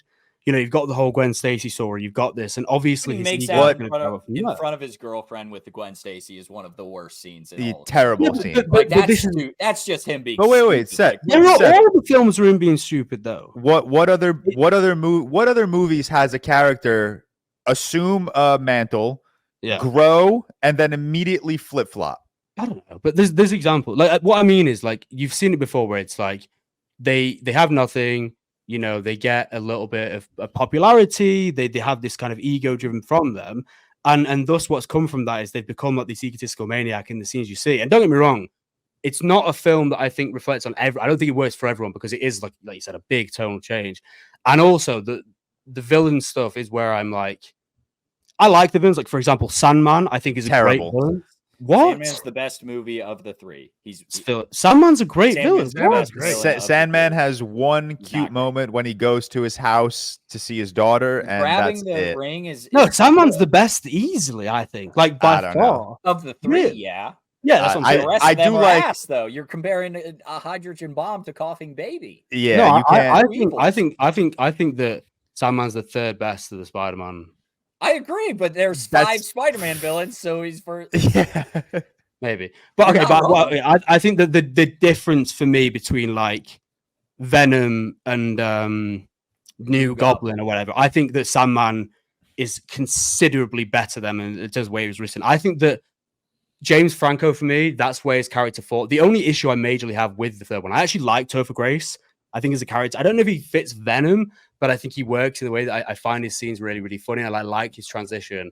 But when I look at Harry, that's where I'm like, I don't know if James Franco works here. That's the one point I put off. But when I look at the Sandman, for example, I think Sandman's a great villain. Like, I really do. I think it's empathetic. I think that the understanding they have, and I think the scene at the end where him and Toby are speaking, I think that kind of, for me, is just one of the best He's the parts. only villain in these movies that doesn't die. I'll give you that. He's the only True. villain. My point is, anyway, I just think the Sandman? Sandman is like, Sandman.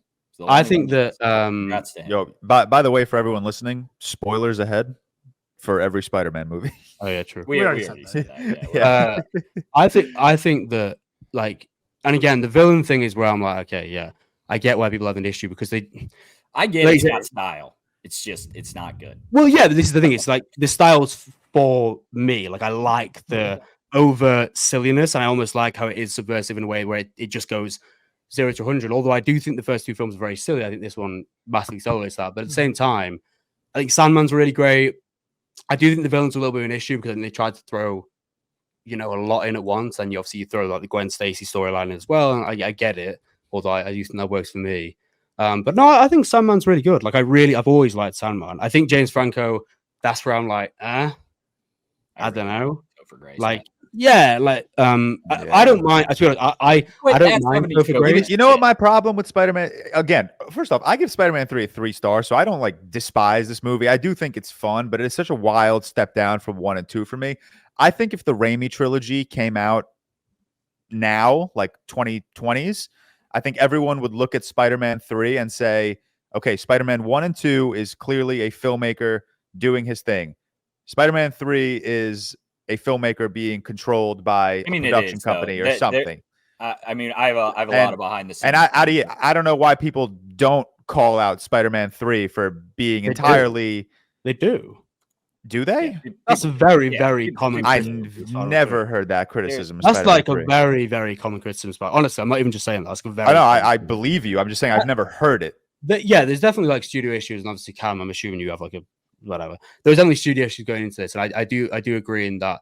But I just also like the direction it went. Like, I like the overt silliness. I really appreciate. I do find it really funny. And I also just think it's really, really heartfelt, and it kind of just makes me happy, honestly. And I love the characters in it as well. There were, and Cam, you'll know more than this, I'm sure you've researched it. There were issues leading in terms of studio, because I think did they rush Spider-Man 3 in terms of where it was released? So what it is just he didn't want Venom in the movie, like Sam Raimi. That being like Sam Raimi did not want Venom in this movie. He didn't want Venom in any of the movies. His idea was Sandman, and then they added Venom. They add New Goblin into it, and there are a lot of behind the scenes videos that are actually like kind of sad, like Sam Raimi just being like, I really don't like this movie. I'm not in love with any of the characters. And he's like, I think that's where a lot of people have these issues. Because you can tell when a director doesn't care. He's like, I love Spider-Man. He really wanted to make a Spider-Man 4 with Mysterio and Vulture, and those were going to be those were kind of going to be the villains. There's like behind the scenes of who's the guy who's in all of his movies, Campbell, Bruce Campbell. Bruce Campbell, who has be great cameos, by the way. Yeah, really he's going to be cameo. Mysterio, and that was kind of going to be the explanation of him being in all these movies. Vulture was going to be the main villain, so he never had intentions to putting like Venom in this thing, but the studio kind of made him put Venom in it. And then once you add Venom, the studio wanted, like as Tyler said, you always got to go bigger and bigger. What can we do with Harry Osborn? And I think that shows in this movie of like Venom's kind of nothing. He's this random alien from nowhere. Originally, they were going to maybe have it be J. Jonah Jameson's son, who was supposed to marry MJ in the last movie, was going to bring back Venom. And they mentioned Curtis Connors in this one, or they actually have Curtis Connor in this one. Connors is in it, they do have him. So they've got him like studying the symbiote, and there's just a lot of stuff about this movie that like Sam Raimi does not like he doesn't like the characters, like I said, and I don't necessarily think that means it's a bad movie by any means. And my hot take of the week, I guess, is that there are no bad Spider-Man movies. I've moved up I agree. TASM 2. I know you guys disagree with Tom's. I don't think there are any bad Spider-Man movies, but there are a lot of things with this that he does not like, and that it's a studio cog at this point. They were going to put Wolverine in the movie at some point, Hugh Jackman's Wolverine, and that would have just been a bit of a mess. But yeah, there's a lot about Kevin Feige and Amy Pascal were just like spinning a Russian roulette wheel, and like Wolverine should be in this too. Yeah, and like there was a fallout between Danny Elfman and Sam Raimi for this, so he was really upset about that. He had to go to a different composer in this one, so the score's not as good, even though you can just like rechurn a lot of stuff that are used. But the score is it's still good, but it doesn't have the it's not Danny Elfman. All right, here's my comparison for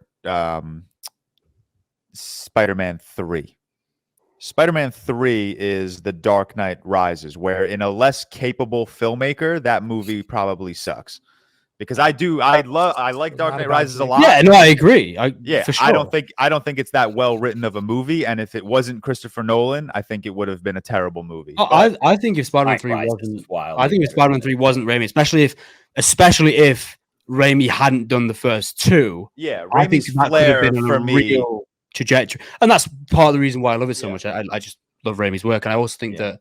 But yeah, I agree. I think it was the same with like Rises, which obviously I don't love as much, but I don't think it's a bad film by any means. We've taken that.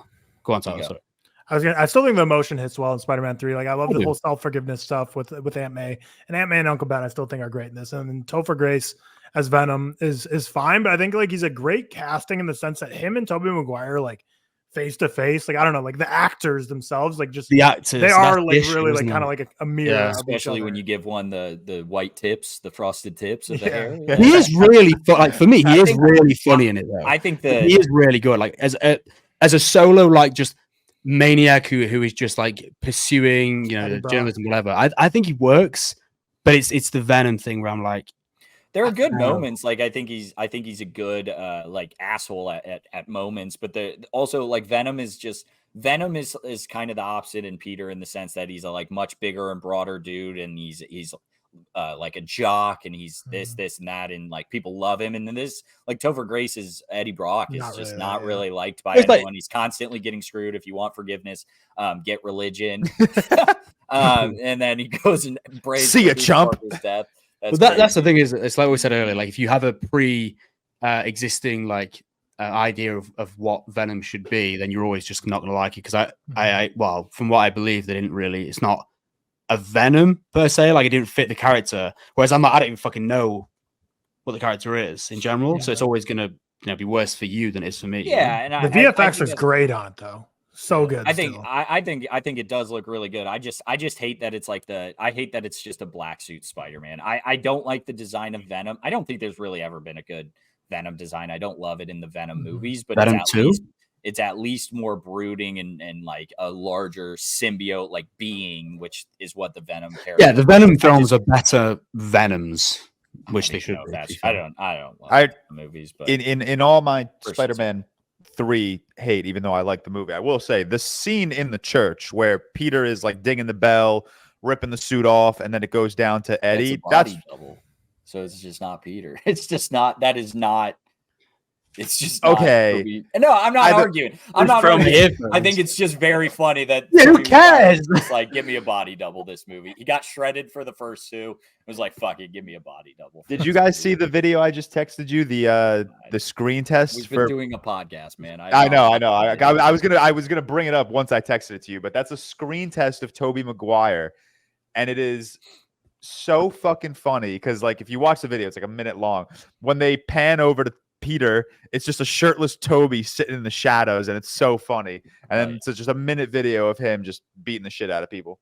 I do want to mention we've kind of gone all over the place with the Raimi movies. We haven't talked a ton of Spider-Man 2, which we will, but I do want to mention in the original Spider-Man, I think that's the best case. The final fight of Green Goblin and Spider-Man, I think, is one of the best like final fight scenes, and it's the best case of like the hero actually looking beat up and looking like he's like, when he gets the first ball, like chucked at him. Yeah, when the explodes and bomb gets thrown at him and it like, blows up in his face. That's awesome. And like pulling down, like it's a raw like space pulling down the brick wall on top. It has like a brutality to it, doesn't it? Yeah, and Like, I think that's what really elevates it.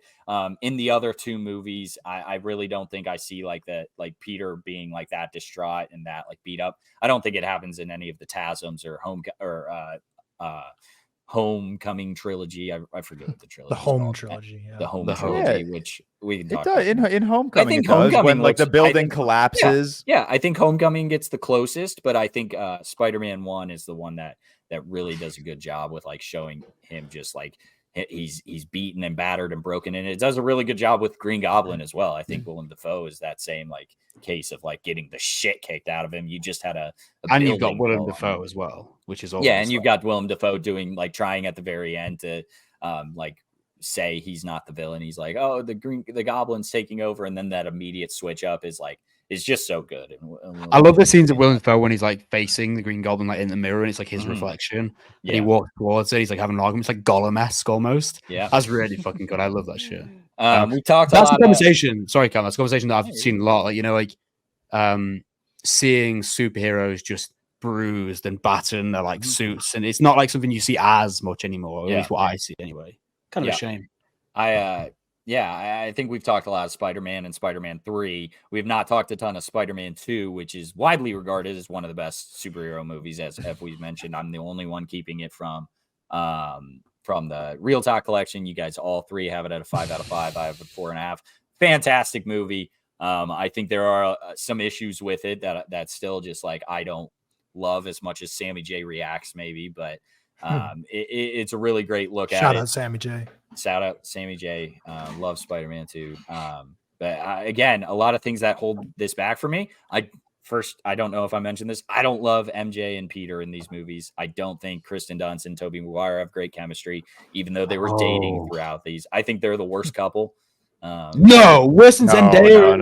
And Tom are, if you said, even though I don't like TASM, if you said Emma Stone and Andrew Garfield, I'd be like, yeah, that's fair, whatever. No, they're great. Zendaya and Tom, that is crazy. That's an Andrew and absurd. Emma are number one by a big margin. That's fine. I would number one. I would disagree just because I love the films, but that's fine. They have a really good chemistry, obviously.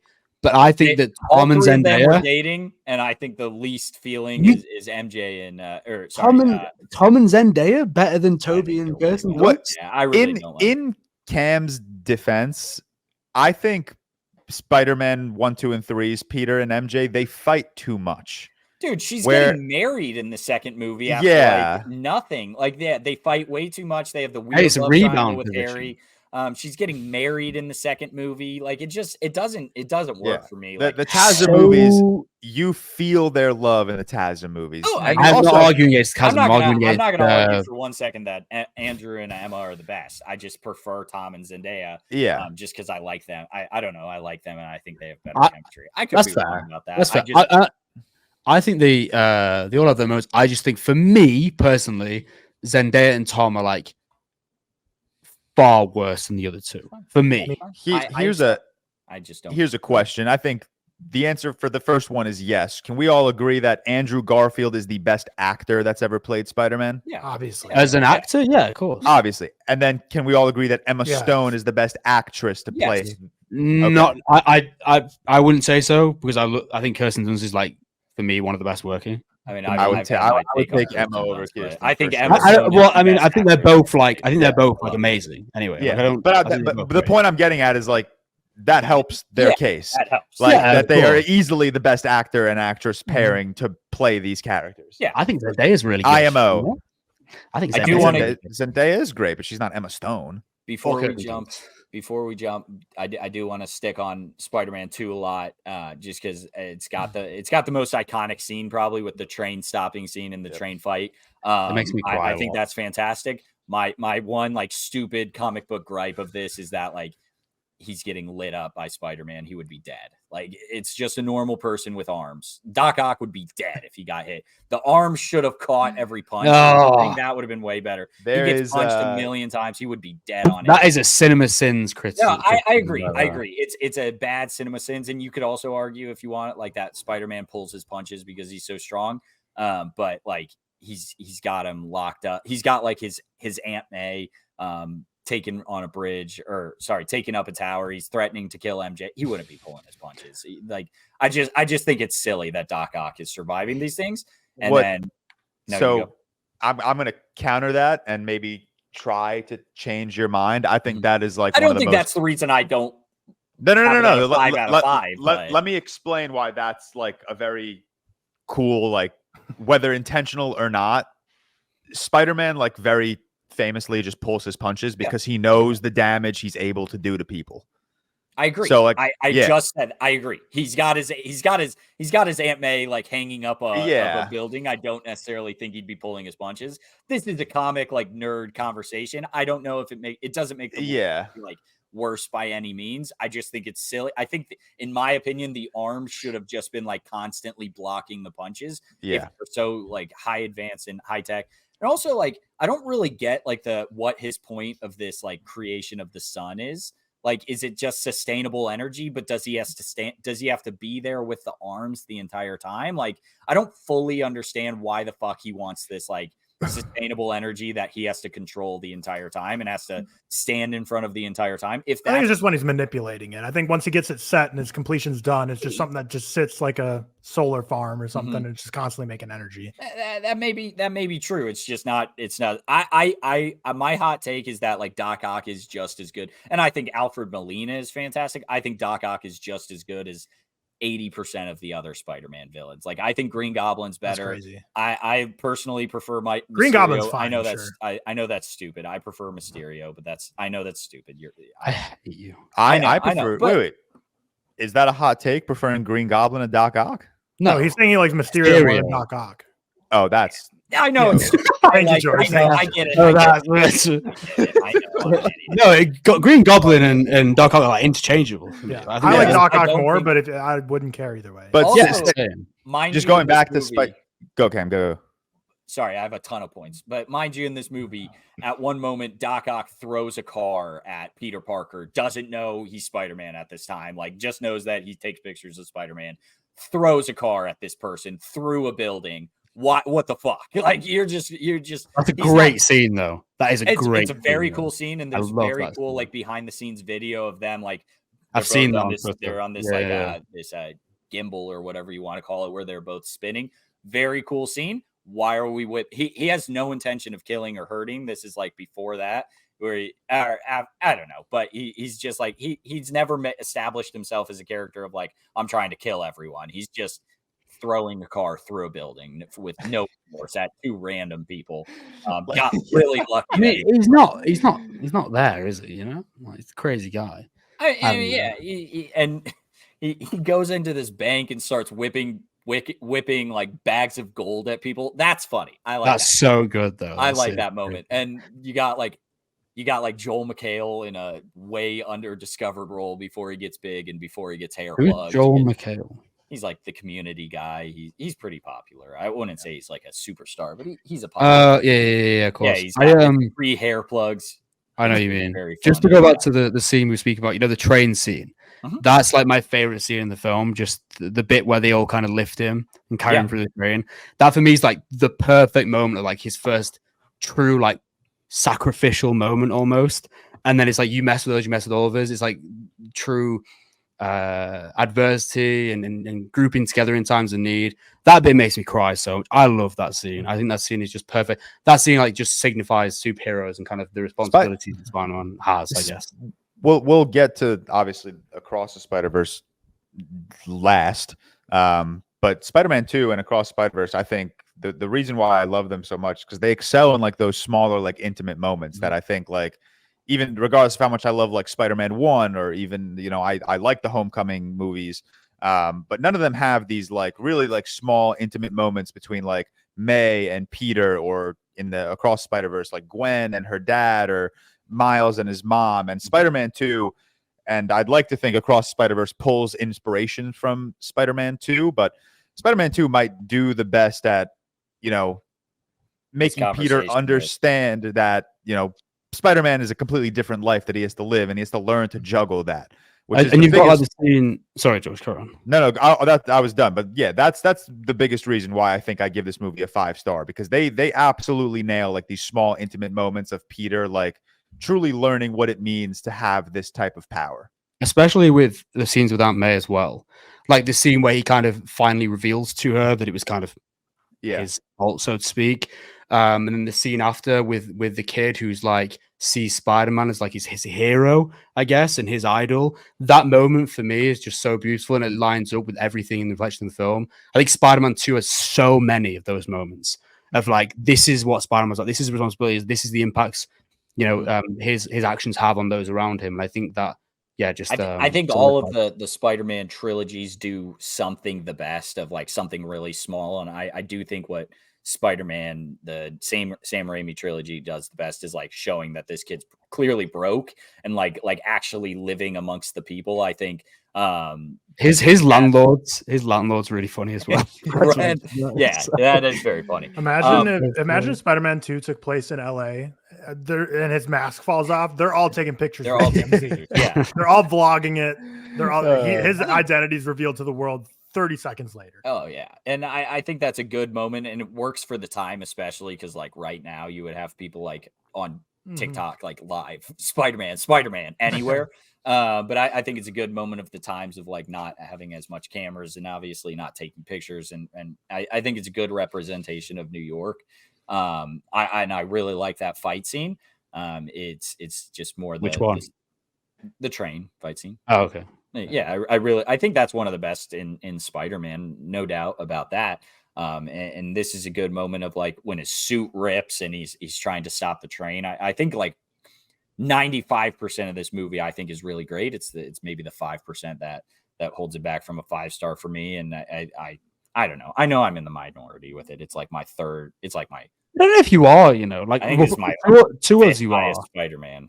But I think it's my third ranked Spider-Man 2. Like it's my Spider-Man 2 isn't like, if you look at like the average ratings, like Spider-Man Across Spider-Verse and Spider-Verse are like way higher.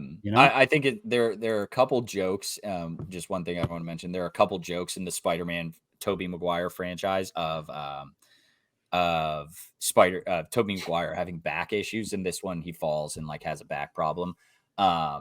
And that is just a knock on like Tobey Maguire almost dropped out of these movies because he had back problems from the first. Jake Gyllenhaal famously almost replaced him, and then obviously Jake Gyllenhaal comes back for Mysterio. But I would have liked to see Jakey G behind the mask. I think he's a much better actor, if I do say so myself. You think young Jake Gyllenhaal would have worked as Spider-Man?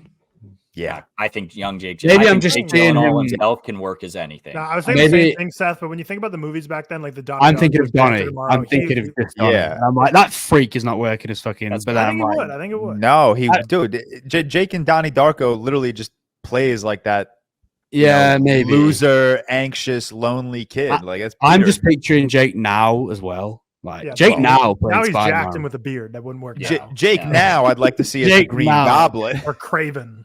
Craven. Yeah, that's a shot to be fair. Yeah, that would be nice. Yeah. And I think one more like slight gripe I have with this movie, and this is just like me being an MCU defender like crazy.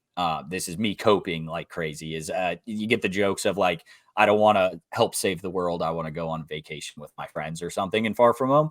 Again, this is me coping. There's a moment in this movie where Spider-Man throws away his suit and watches crime happen. It's the same shit. It's the same idea. He's watching crime happen and saying, I'm not Spider-Man anymore. To me, that's the same exact thing. Again, to me, it's coping like crazy.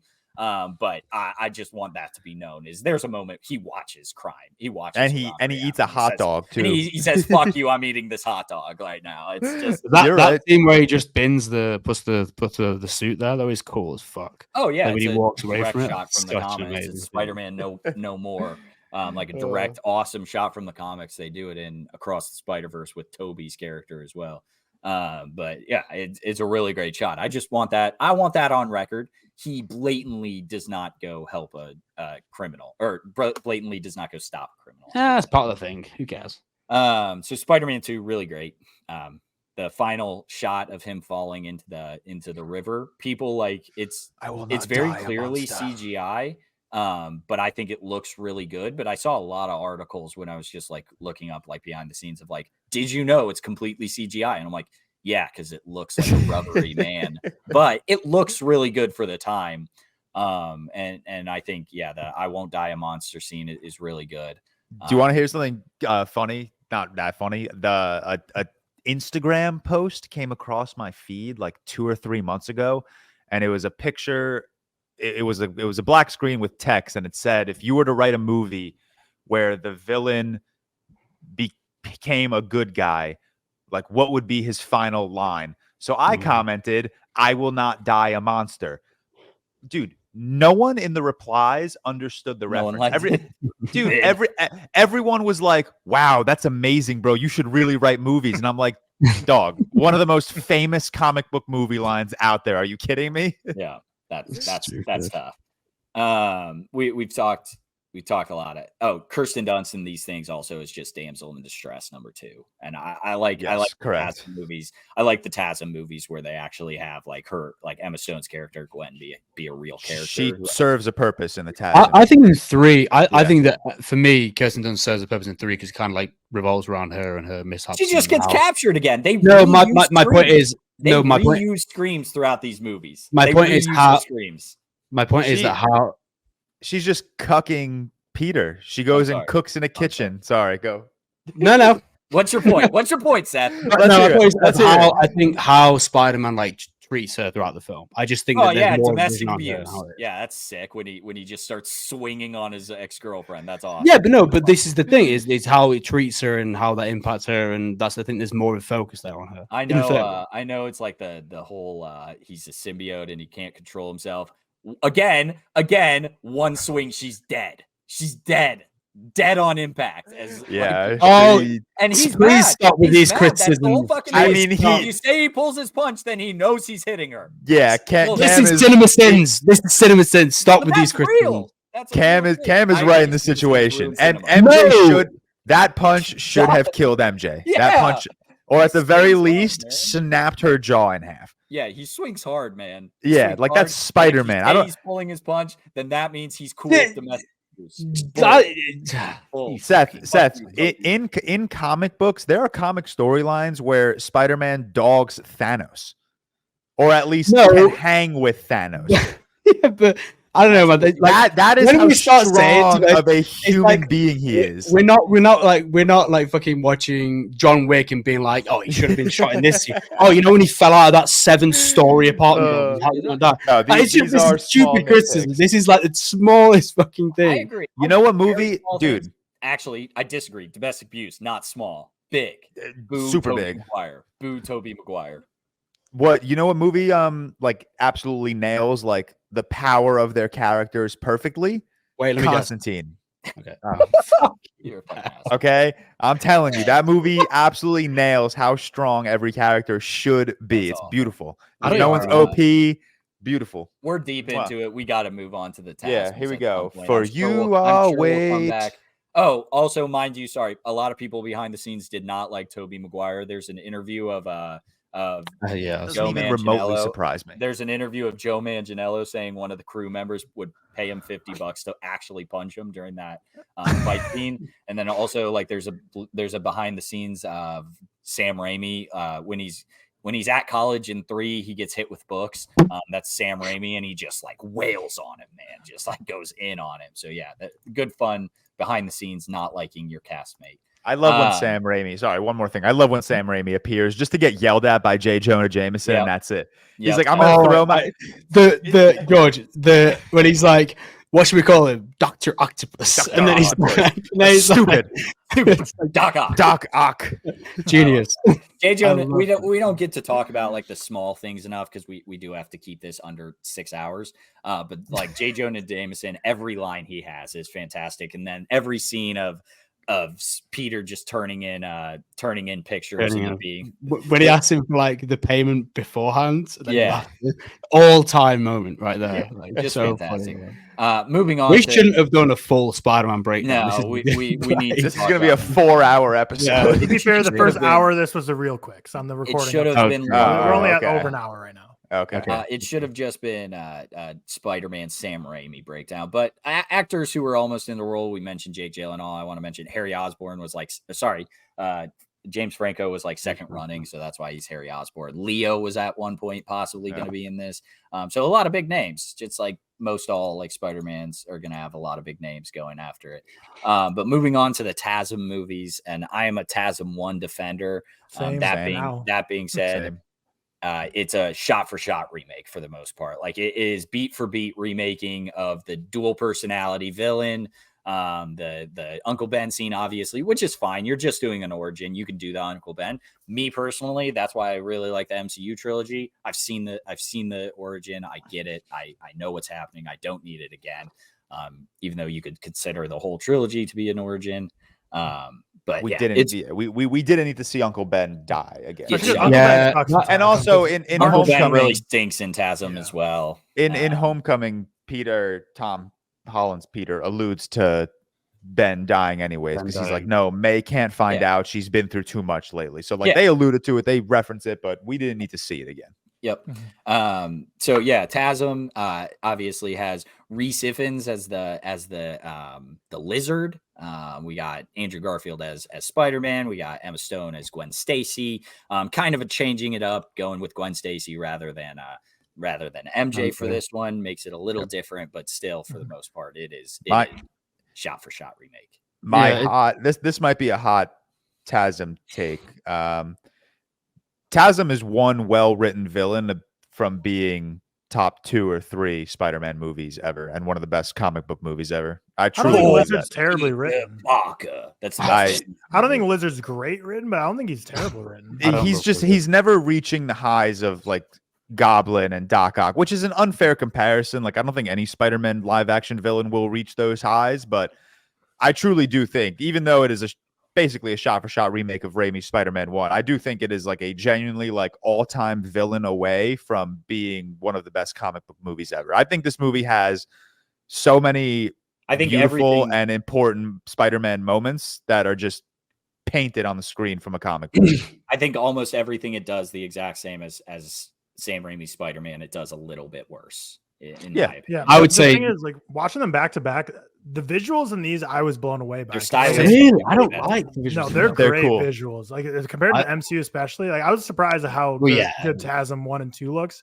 I think it's shot really well. I think it looks great. I mean, I still think the Raimi trilogy is more stylistic and better, but I was still surprised at the TASM movies how well they looked. But yeah, like I think the high school scenes are still rough, but they were also like they're rough in all of them because they're just corny, cringy. Like it's just high school scenes. That's how it is. I'm not going to be too nitpicky. But we already talked to death about the whole like like the basketball and all that stuff. So those parts we can kind of skip by. But I thought visually this was great. I really like Andrew Garfield. I hate Martin Sheen as Uncle Ben because we kind of talked about it too. Like he's just really angry, pissed the whole time. I think it's just he dies pretty quick, which like I get it. We don't need to see the full thing again, but it's like TASM is completely in between MCU and Raimi, where Raimi got like a full like Uncle Ben, great emotional moments, then he dies. MCU didn't show Uncle Ben. Then this one just like speed run like the Uncle Ben, like quickly go and die. And the way he dies, like, the whole scene was so stupid too. It's like I don't know. This is my issue with like TASM. I think it's unfair almost. My issue because I watched it like days after watching the first Raimi one. The issue is for me that it is a rehash essentially, and it's just I think that's massively its downfall. They just Sony pushed to do another origin story. Because it's like when I watched I mentioned in my review specifically the Uncle Ben death sequence, I'm like, this is just not good. And I don't feel anything for it because I've seen this before but done better and done recently context, whatever. Even Spider-Man 3, like where it retcons the original death and makes it Sandman now, like even that gives a good scene of he's like, he told me like just and can walk away from this or something like that. Even gives a better scene to Uncle Ben. This is just random guy dropped gun, and for some reason Martin Sheen goes for the fucking gun. Right. Like in Spider-Man 1, like it makes sense. He needs to get a car to get away. Whereas this guy, like if you're a robber running away, like you just run right past this old geezer trying to stop you. Like you're not just gonna like shoot it. Like I don't know. It makes sense in Spider-Man 1 where it's like he needed a car. He's gonna carjack someone, and then the accident happens. But if you're running away from robbing a store. I do like that he threw Peter Parker the milk. You just went from robbing like $20 worth of product from a store to murder. For pennies because he couldn't take a penny. He had to leave a penny. That was the whole. No, that was Peter. That was the difference. That was okay. Yeah. I think to echo what George said, I mean, I don't really like this anyway, but when George said like with a few changes or whatever. For me, like I just think they shot themselves in the foot by just Sony pushing an origin story, like we've all said. That is the issue where I'm like, if I'm watching them back to back, I'm like, it's the same thing but worse for me. Especially like when you've got the Uncle Ben sequence. I don't love the visuals, but I don't think it looks bad by any means. But yeah, I just think the main difficulty is that I just don't feel much emotion because I've seen these scenes before, just in better context. And like you said with Uncle Ben, I don't think he's terrible, but I also think it's just the writing that kind of lets it down, isn't it? I think certain emotional beats in TASM hit better than Spider-Man 1 and 2, especially everything with Peter and Gwen. Like those emotions hit significantly harder than Peter and MJ and Raimi's Spider-Man, I think. They just had so much chemistry. And like when I tweeted that video scene, someone replied like, idiot, they dated in real life. I'm like, yeah, I mean, they all did. I don't know what you're trying to prove with that statement, but I think the chemistry between them works so well. I don't, and we'll talk about this when we rank like our Peter Parkers. I don't love Andrew Garfield as Peter Parker when he's just Peter Parker, but when he's with Gwen, I think all those scenes are fantastic. But his relationship with Uncle Ben, obviously, I think is basically non-existent because it happens so quick, and all that happens is yelling at him. But Aunt May, I think Aunt May is a step down too in this. Even though shout out Sally for sure. Sally Fields is rough, and Sally Fields hates these fucking movies, man. In interviews, she really hates these movies. I don't care if an actor or director doesn't like the movie they're in, though. I'm not arguing, but basically, Sally Fields is like, you can't a bag of shit is still, or like a $20 bag of shit is still a bag of shit or something like that. And she just Michael Keaton would never say that. She is mailing this shit in. Michael Keaton hates these movies too, but he's May in the Raimi film. Why does he hate May in not, the Raimi not these film, ones. I meant the MCU movies. Yeah. What's the actor's name? Sally Fisher, M.A. No, in Raimi's. Damn, I like Sally Field, man. Rosemary Harris, she's so good, man. She's such a warm, inviting. I love the memes where it's just a picture of all of the Peters and Mays, and they just get progressively younger as we've gone through the years. And it's like in 10 years, it's going to be a 9-year-old Peter and a 24-year-old May. Good. Origin story of May. Yeah. Sydney Sweeney. We should have ranked the Mays. But I do want to note that, like, Tyler, you said these are just rushed, and it's not just that Uncle Ben stuff. Like the scene of him going over to her house to get Branzino, or her apartment, I should say, to get Branzino 0 to 100, and then he reveals to her after a 3-minute like scene that he's Spider-Man, just out of nowhere. You think he's not gonna, but then he does. And then he does, and it's not like a horrible scene because both Emma and Andrew are so fucking good in these, like, of like being like really good together, I should say. Like that makes the scene a lot better, but it's just so weird how quickly he reveals to her that he's Spider-Man. And I really struggle to get behind, like, narratively I think these movies are stylistically really good, and I think this way better than TASM 2. Just narratively, they struggle a whole lot. His relationship with Dr. Connors is very okay in my opinion, and he has to like tie it back to the weird like spy subplot of his father. With I hate that subplot. The worst subplot. If that was removed, it could be so bad better. in this. It's worse in TASM 2. If they were removed from both, I think it'd be wildly better movies. But like the decay rate algorithm, him figuring it out, and then Connors becoming a lizard isn't horrible. But then he's like, before he figures out that he's a lizard, like Dr. Connors is talking about like how lizards are the fucking best. And he's like, yeah, man, like lizards are really cool. And I also heard there's a new predator in New York. And also, did you know lizards are really cool? And it's just like, fuck this guy, man. I love Oscorp in it though. They really make Oscorp. They flesh out the building and like the science they're doing. The environment way more. I really like that. The whole company and I guess that's fair. They have this like big science division, but like the building is just, I don't know. The building's odd, but I like the hex that he like. I'm talking about the inside. I think I don't know. I like the inside. It's like a cool supervillain like layer type thing. The thing that the TASM movies do the best out of all the Spider-Man movies is the combat in the suit is by far the best. Andrew Garfield's, just the hand-to-hand combat, his usage of the web when he's crawling all over people, the swinging scenes. That's what they nail. I agree.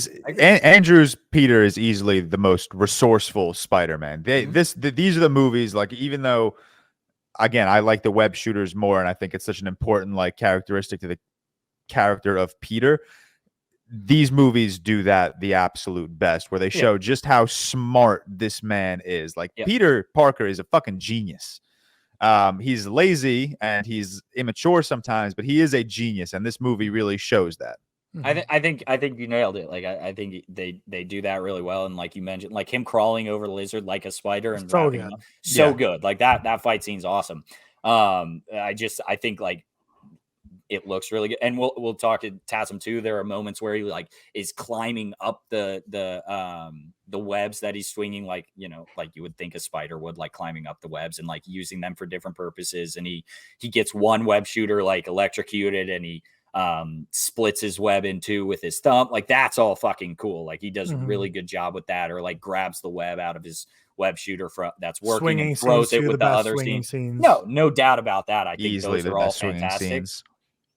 Just there are such stupid moments in this. I hate the scene in this movie of all of the construction workers lining up. That's so fucking stupid. I'm sorry.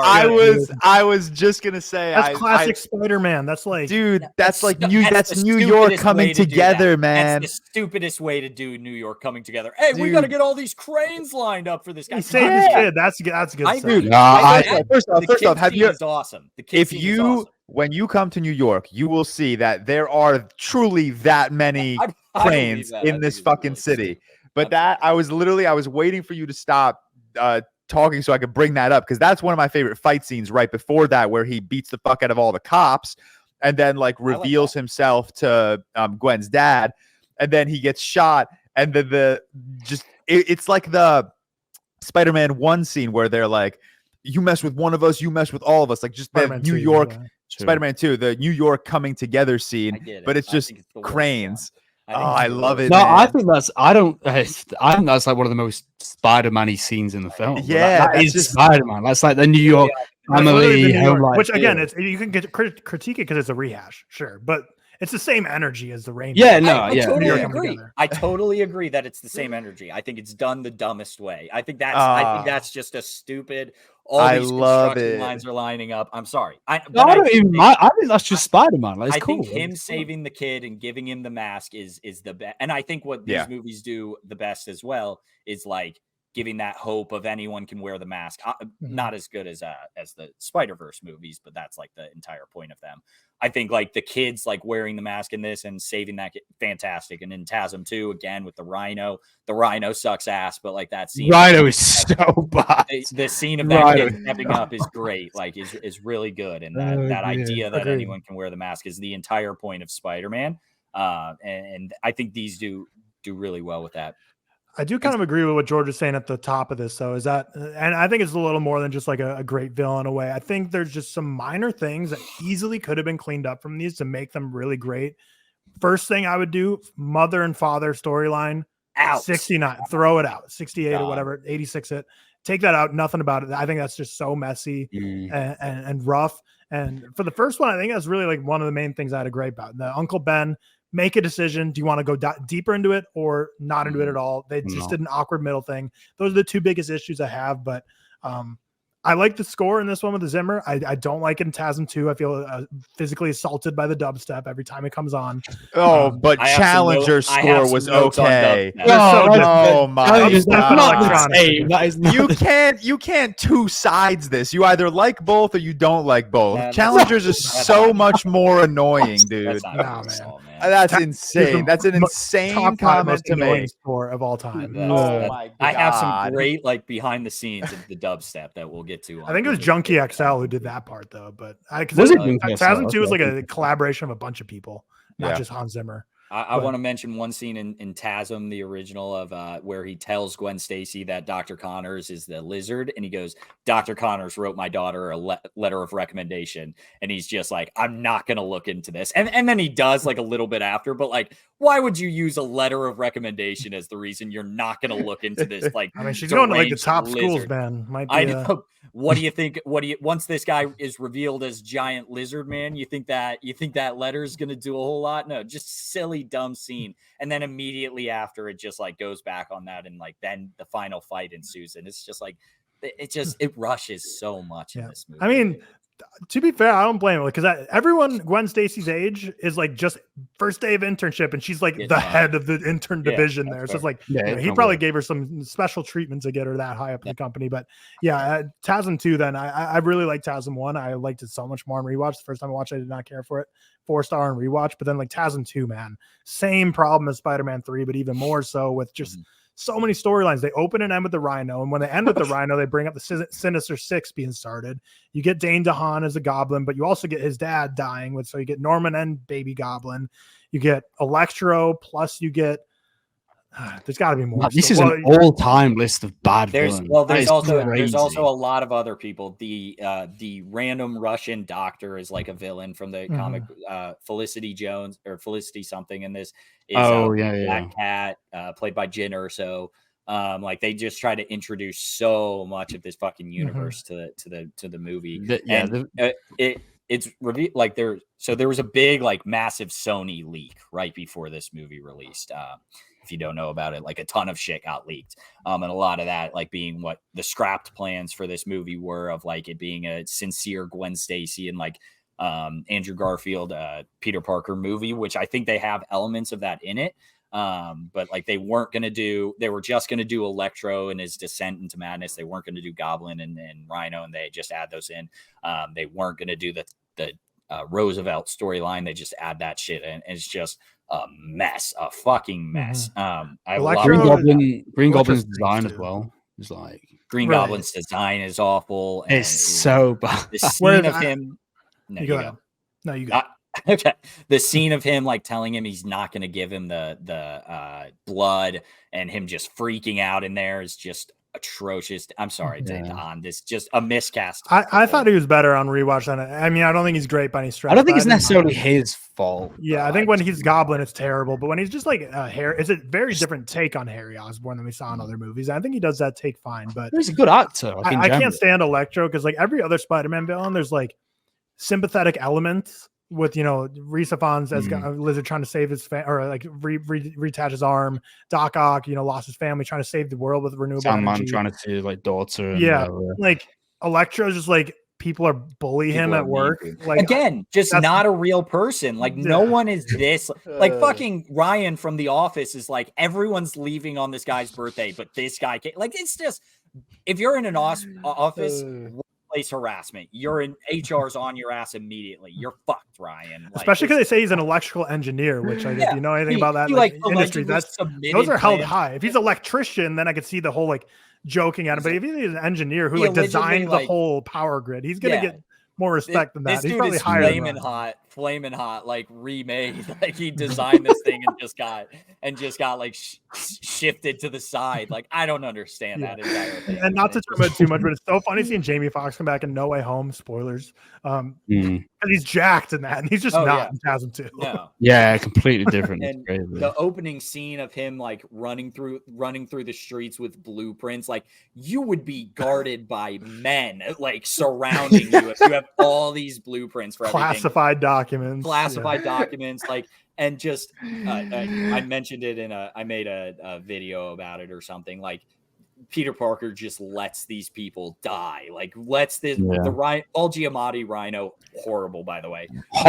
He might be the worst, honestly. He is. Obviously, running through the streets in an armored truck, just mowing through, and Peter's like, "Hey, what's going on, man? I'm gonna I'll be right back. I'm gonna jump off this train or this bus, armored truck, lets him run through traffic, dead.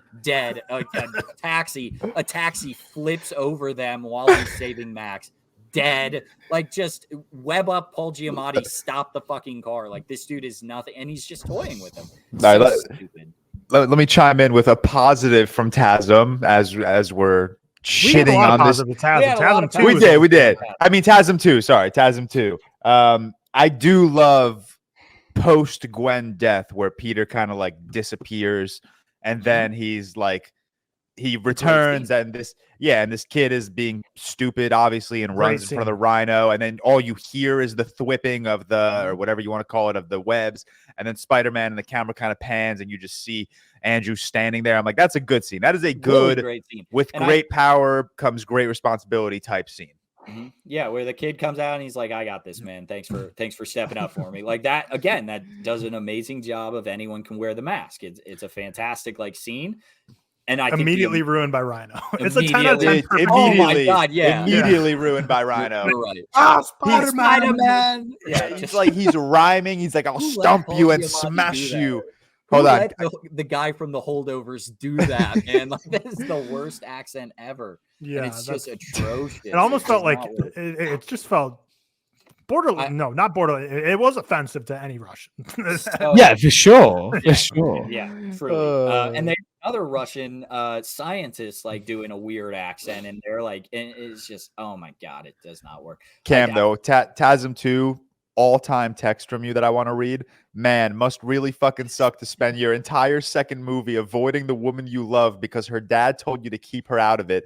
And then at the end, when you finally bring her back into the fold because you love her too much, she ends up dying because of you, Spider-Man. Where is the either she would have died anyways, or the I proved you wrong storytelling in that. It's like exactly what he says happens and exactly what you've been trying to avoid this entire time happens. And it's stupid as shit. If I were Spider-Man, I'd kill myself after that, without a doubt.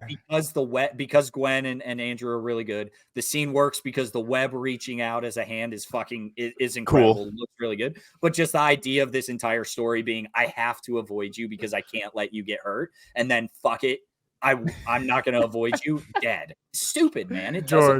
It's stupid. Yeah, I'm just laughing because I'm thinking about you saying like you kill yourself if that happened to you, and I was just thinking like if the end scene, an alternate version is the little kid goes out there to face Rhino, and Andrew Garfield just walks up to him and just hands him the web shooter. He's like, "Yeah, you got it from here. You got it from here, buddy," and just goes never to be seen again. Yeah, take it over, man. I'm out. But I mentioned the Spider-Man, the Sony leaks, earlier. One of the leaks being an email from someone to Amy Pascal.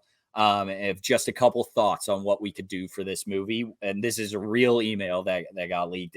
A rising trend we see with millennials are really extreme forms of experiential exercise, like a Tough Mudder, in parentheses, a sort of filthy triathlon, the color run, and even things like hot power yoga, veganism, etc. Millennials will often post, quote, NBD, meaning no big deal, on their social media after doing it.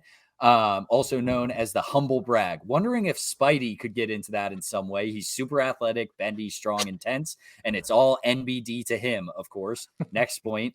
EDM, parentheses, electric dance music, is the defining music for millennials. Wondering if there's an EDM angle somewhere with Spidey. His movements are beautiful, would be awesome with a killer DJ behind it. And then lastly, Snapchat just launched a story functionality, which is sort of a day in the life of me told in a series of Snapchats that will expire in 24 hours. It has a VIP quality about it, since invitation only. Getting an invited from Spidey's Snapchat circle would be huge. A very buzzworthy and cool story. Jesus, fuck that person. I hope who sent it as a random employee. Nick Shore. Sorry to call you out, but like if that to Amy Pascal about this movie, about like ideas for this. The EDM works. He got it. He got that. They got the EDM, and mind you, the itsy bitsy spider playing at the end fight, very cool. That works. That's awesome.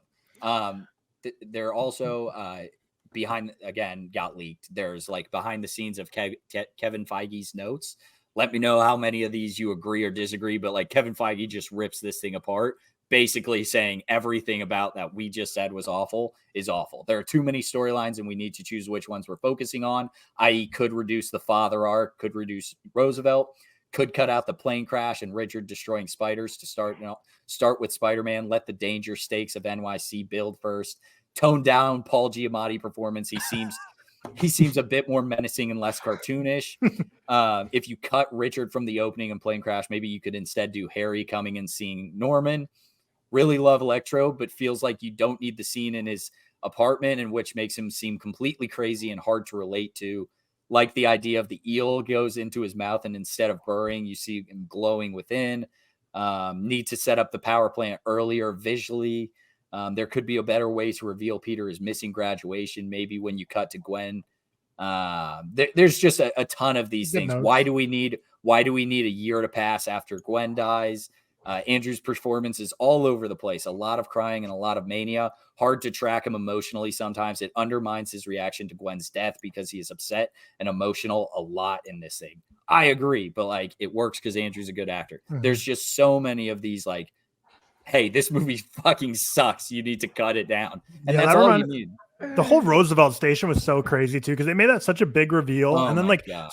and I still don't fully understand it because it's such a wasted, weird storyline. But like, was Peter's dad the only person who knew about this? Because when he got in that subway, the computer was like open to the last file, like it's still open and available to the files that he was like all saving. It's like so no one knew he was ever there and like went to that subway the past he puts 15 years. So in the prior movie, in his handbag, he finds like a switch that he opens to get like to reveal the like info about him. And then in the second movie, he throws the bag and coins pop out. Yeah, where was back this? of a calculator or something? Is there a second switch in there? Like, is this a double hidden bag? Like, this is just so fucking stupid. I don't get how his dad is. I mean, maybe his dad's so connected that like, but like it made it seem like his dad's the only person who knew about that entire underground hidden subway cart. But because they make it sound like this dude has so many enemies and he had no choice but to leave his family, never see them again. Otherwise they would all be killed. And you're telling me that he can have for 15 years, his computer left unlocked, open to like all of his secret data, just sitting there. Yeah. Just weird. But then again, I'm not really complaining about like the silliness of it. I'm more complaining about that whole storyline should have just been kicked out of the movie. Because it was stupid. Used the storyline of surveilling Peter a lot as well. In like the trailers of this mystery of why are we watching him? Nothing comes of that. Like just this whole thing is fucking stupid, man. And like half the subplots in this suck. But again, also, and TASM 2 has the ultimate blue ball moment displaying the Sinister Six costumes. Nothing ever coming of that. They were going to make a Sinister Six movie. They were going to do TASM. They're still 3, getting there. Give things. Sony 20 years. They're on their way. They're making progress every year. They are. Yeah, I think I have this at a 2.5. As I talk about it more, I'm like, man, this kind of sucks. But I want to stick with my there's no bad Spider-Man movies. Soups is a big man of like the good outweighs the bad, and the good being the visuals are awesome. It's got a pretty good score. I like it. I don't hate it. The Spider-Man theme playing during the final fight is great. The Gwen and Andrew arc is really great. All those are good things, swinging, but the combat and everything is really great. All of that, in my opinion, is outweighed by literally the story sucks. And like the story is 95% of a movie for me. I understand if it looks good and everything, but like the story just sucks and the villains suck. The arcs suck. Like all of that sucks. So I don't fully understand the good outweighs the bad argument. Cause I think the bad is 90% of the movie. The best of this movie was a deleted scene that wasn't even in the film when Peter is at Gwen's grave and his dad shows up. Yeah, that's stupid. I don't know. That just adds to the Roosevelt storyline, which I don't like those. Moving on MCU to time. The MCU Here we go. Yeah, I'll glaze the shit out of them. I'll probably talk. I'll try to talk less in this, but we start off Homecoming. We get we don't do the origin story. We got Mr. Tom Holland as Peter Parker. Zendaya plays MJ, or shit, I can't even think of her name now. Something Jane Watson, but I'm blanking now. We got some guy is playing Ned Leeds. I forget his name. Marissa Tomei is Aunt May. We got worse Flash Thompson in this, but you know, and then obviously terrible Flash Thompson. Terrible Flash Thompson in this. Yeah, bad Flash Thompson. Is that the Penis Parker guy? Yeah. I like the Penis Parker. That's funny. That would be a funny. That's funny. That is. Fucking hell. That's funny, man. Like Penis Parker is way more likely to happen in high school than someone getting their head shoved in a toilet. And I think it's a funny joke, but he says it like 80 times. He says it like 80 times. Yeah. If he says once, like you look at him and he's like, okay. Like, Penis Parker. Homecoming is probably the most all around on our rankings. Like I know Tyler is 1.5, Seth a 2, myself a 4, and George maybe a 3.5. I don't know, 3. Correct. Well, I think we already went over. Like I already spoke about my issues with this earlier because we brought this up and we spoke about it.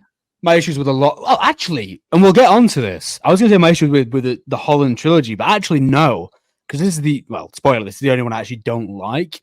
This one just doesn't work for me emotionally. visually, I mean, none of them work for me visually, but the Avengers tie-ins in this, it doesn't feel like a first Spider-Man film, and I think it's difficult to compare. And again, I didn't want another origin story. Homecoming's never really worked for me. I don't feel any of the emotional notes. The only thing I will say, Homecoming, which I do really like, is Michael Keaton. Yeah, as Vulture. He's great. Cool. Stop. What did you say? Don't say that. Don't say that. What did he say? Don't repeat it. Don't repeat it. No, I need to know, Josh. Better than Doc Ock. Oh my God. Fuck off. Hold on. But before we get to the Seth and Tyler negativity, let me say my positives, because I do like this movie a lot. And I rewatched this movie like 2 days ago, and I actually elevated it on my Spider-Man ranking slightly. I think in like the greater landscape of the MCU, I think this works really well as like, this guy is a future Avenger, and I think Homecoming works very well as Tony is doing his best to let him do his thing, but also be there as a safety net when he needs, which if you don't like, that's fine. But I think as a member of the Marvel Cinematic Universe, I think this works really well as like the first official movie for Tom, even though he showed up in Civil War.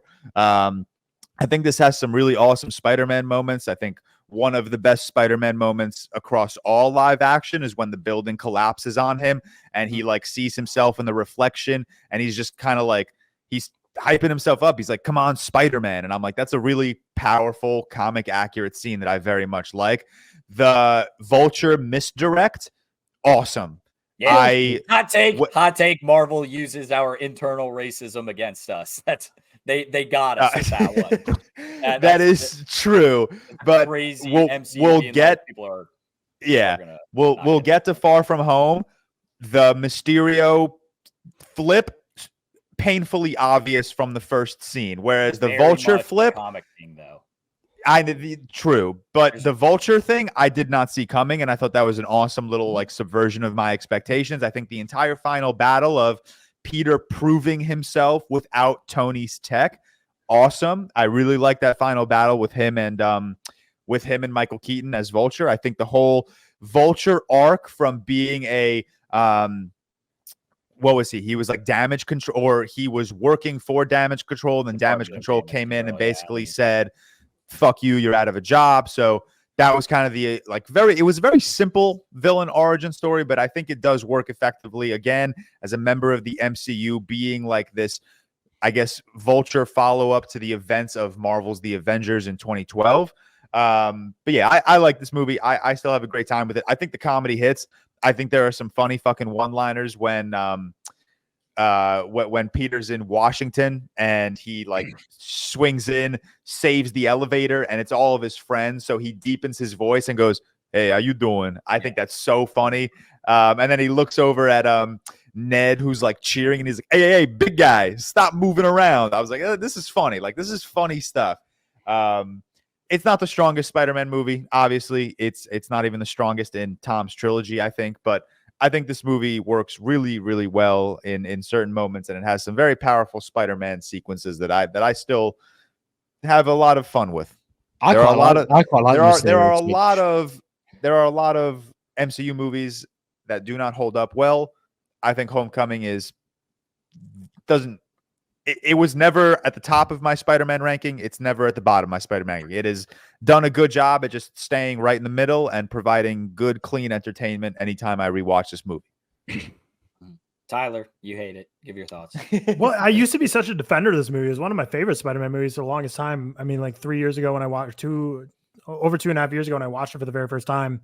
But yeah, rewatch it just didn't hit. I watched it with Riley, who had never seen really any MCU movie or this, and she was just completely lost for the first 40 minutes because this movie does completely fail to stand on its own. The whole first 40, she's like, I'm so confused with all Tony Stark. Like, is Spider-Man already in the Avengers? Like, he was in a different movie. I think that's I get it. I think it's I think we're too far gone in this franchise to use that as an argument.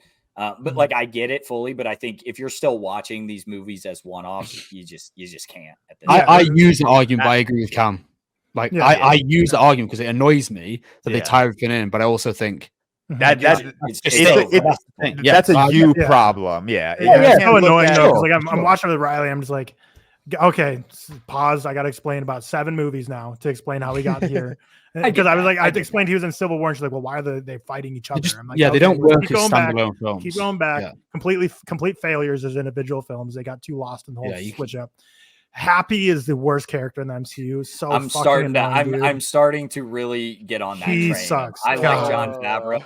I'm out on Happy Hogan. Dude. Every scene he's in, I want. My question is, am I supposed to cheer for Happy Hogan? And I think I mentioned this during the Deadpool movie. When he shows up, am I supposed to have any reaction at all? He's in Deadpool? No. Yeah, he's in Deadpool. The third one. It's the meme of like, brother wants 5 guys but can't afford 5 guys money. Dude wants Tony Stark but doesn't have Tony Stark money. It's so you get Happy Hogan. Like, am I supposed to cheer for this guy? I don't. I think he's quite funny in No Way Home, which also gone to. I don't mind him in No Way Home. He's good in Far From Home. Yeah, I mean, especially in this one, I just really did not like him. And then Aunt May, I hope we can all agree she's easily the worst Aunt May. Like by a mile. There's nothing. Marissa Tomei, whatever, She's you're got fine. A better arc. Let's just make a hot and innocent or hot Aunt May is all they were going for here. Terrible. No, when she dies, it sucks when she dies in No Way Home because Tom Holland acts the hell out of that scene. Yeah. But I don't feel anything for her. She doesn't do anything the first 3 movies. She just like the mom. She doesn't have a single emotion. She doesn't. The whole great power responsibility from her is just as bad as it was from Martin Sheen. Like, I would argue worse, to be honest. Probably worse. She's just not as good of an No, actor as Martin Sheen, though. Like, No, she's bad. I just don't get anything from her at all. No, there's no reasonable man thinks Aunt May and Marissa Tomei is better than the other 2 Aunt Mays. There's just no way. She's better than Sally Field. I think she's better. No, I don't think so. Soups will kill you for that. Soups will kill us. He will kill you. He'll Soups shoot us hates in Marissa the Tomei, and he loves Sally. I don't think she offers anything. Like Sally Fields just mailed that shit in. I think Marissa. Yeah, and even mailed in is better. That's the level we're working at. They just don't. Well, I think the biggest problem here is like the writing. Because I think Tom Holland's the best casting of Peter Parker ever. Like, I think he just fits the bill perfectly. Correct. He's so built for that role. But they just don't write him enough to make me get as emotionally invested. Especially like only time at Homecoming right now, and with his relationship with his friends, which is why I think I like Far From Home a lot more, is because the friends relationship in this one I didn't really care for. And with Aunt May, I think it all gets just so much better in Far From Home. Like it's Homecoming alone. Visually watching this after the Raimi and the TASM movies back to back all in 3 days hit me like a bus. These movies are ugly as hell. I won't argue that. You did set yourself up for failure there watching them all back. Yeah, but that's what we all did. But it is painfully obvious. Like No Way Home, really weird order. I watched them in like I went. Really, I thought No Way Home was the best looking of these 3. I think No Way Home is still like really okay. Oh yeah, but it's the best of these 3. Yeah, they actually have some shots that are cool and iconic. I think No Way Home actually is good looking. Don't you dare. I agree. You know, like Tom, Tom Holland. Like I think when I think of Tom Holland, when I think of Spider-Man, I picture a Tom Holland guy. You know, and I think that cast, or the cast of Tom Holland is perfect. I just think it is, like Tyler said, the writing. And Tom Holland, right? And I've said this for ages, gets a lot of shit for being a bad actor. I think Tom Holland's a good actor. I've said this for ages. He is a good actor. No, that's not a common take. I've said this before, and I've had so many comments, so many replies saying he's terrible. He's terrible. This is the issue. Tom Holland is just in shit films with shit writing. Yeah. I think he's a perfectly good actor, and I think he has potential to be like a really good actor. Again, this is always my argument. I think Tom Holland is easily the best Peter Parker, but the only reason people would argue Toby is because Toby has wildly better writing to work with. But I think I think Tom is without a doubt the best Peter Parker. Now, who's best in the suit? Personally, Andrew, but I think all 3 of them are phenomenal in the suit in their own right. Yeah, it's like Tom Holland is like, you just think of Spider-Man, you think of Tom Holland, or most of us do. And that's why I think like it's massively let down by its writing. I think they could have had something so special for me, because Tom Holland is like, I think he's really good, and I think he fits. I think in your guys' eyes, and you can tell me if I'm completely wrong, but I think like the other 2 movies benefit from not being in a universe of like, I think this movie works its best. Like he gets a lot of the Iron Boy Jr. comments but it works well, I think, within this universe of like him being his mentor, and like in the other movies, like Harry Osborn's his mentor, and again, TASM just being a recreation. Curtis Connors is his mentor, or Kurt Connors is his mentor. You're right. That's my biggest issue with the films. It's just that they don't work as, which again we spoke about. It's like, but that was also that was also a very interesting, just creative decision from Kevin Feige. Like every origin story in the MCU does work as a one-off. Like Captain America: The First Avenger, Guardians of the Galaxy Volume 1, Iron Man. Like these can all work as standalone films. But Feige made that executive decision to not do Uncle Ben, not give Peter like a proper origin story film. Doing Uncle Ben would have been crazy. I think doing Uncle Ben would have really, really hurt this movie. Yeah, I think it probably would have been worse. You get the backstory a little bit. I get it. The connected universe is not like everyone's favorite, and I get you have to stop and pause and explain, like, oh, he was in Civil War. I think these movies work alone when you've seen it all, but like obviously you couldn't start here and just watch this because he's in Infinity War, he's in Endgame, he's in Civil War, and like you get the backstory of when I can do what I can do, but I don't. That's when like bad things happen or whatever is like great power with great responsibility quote is that he doesn't like truly say. Like I think it works in the sense if you know what's going on. But yeah, I think if you're I just want the smaller hop into quarters, like just Spider-Man without the external. I think like Iron Man, Robert Downey Jr. is good at it. No, I get it. I get why they put him in, but for me, it's like I'd really like to see like his Spider-Man 4. Like that's why they say like this Spider-Man arc is the 3 origin. Movies. Like is the whole 3 movies are the origin. So I hope they get to do 4 more where he's not like now he's truly broken on his own. Like are they just going to revert that because he's so big and put him in Secret Wars and Doomsday? Probably. And that'll suck. And that'll be frustrating. But if they don't, and they have Spider-Man 4 being on its own movie, I'll be happy with that. Or even, I assume they'll team up with someone. But like if he's just randomly back in Doomsday, then that's gonna be like, all right, this fucking sucks. But it's so crazy to watch these movies back to back without the rest of the MCU though, because then when you go to the second one, because I was watching them all with her, I'm like, oh yeah, a blip happened where 5 years of not like it's so insane to watch these as a trilogy because like it's almost hard to call it a trilogy. Yeah, they try to like recap it, and I think they do it in a funny like high school way of like the stupid tribute in Far From Home. But yeah, it's definitely hard. It's gonna be hard to do, isn't it? You're always like it's like fighting with one hand behind your back in the sense that you have to tie it in, and this kind of marks the end of Phase 3 to the MCU. Like Endgame wasn't the actual end of the phase; it's this. And I think they do. I'm a fucking idiot. I really like Far From Home, man. And I watched it again. I'm like, that's shit. I really like this again. But I liked it more on rewatch. To be fair, his suit sucks so much. Why is his suit so bad? Yeah, his suit is terrible. It looks good in Far From Home. No, the black and gold suit is hideous. Even the normal one, the fat beetle as the logo. Like Riley, I really don't like she's like, oh my, that's what they're going with. I do like the scene in Homecoming where he like the suit expands and then encloses on it because like imagine fitting yourself into latex that's not nice. Like not expanding and like retracting like his suit does. Like Toby and Andrew Garfield would be struggling to get those suits on. You're sweaty, you're pulling that shit up your legs. That's got to be rough. It's got to be really rough, but I do like that. I'm not going to say he's got the best suits, but I like his Far From Home suit.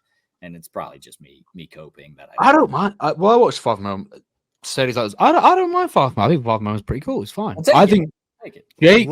Well, I think I've always said this. Jake Gyllenhaal. I just like watching. I actually going off what George said earlier. I like the twist, ish, whatever. When Jake Gyllenhaal like turns, I like that point. I think Jake Gyllenhaal is kind of like having fun here. And again, it's like okay, we're in a different area now, so it's not the small scope I like. But also, I'm like.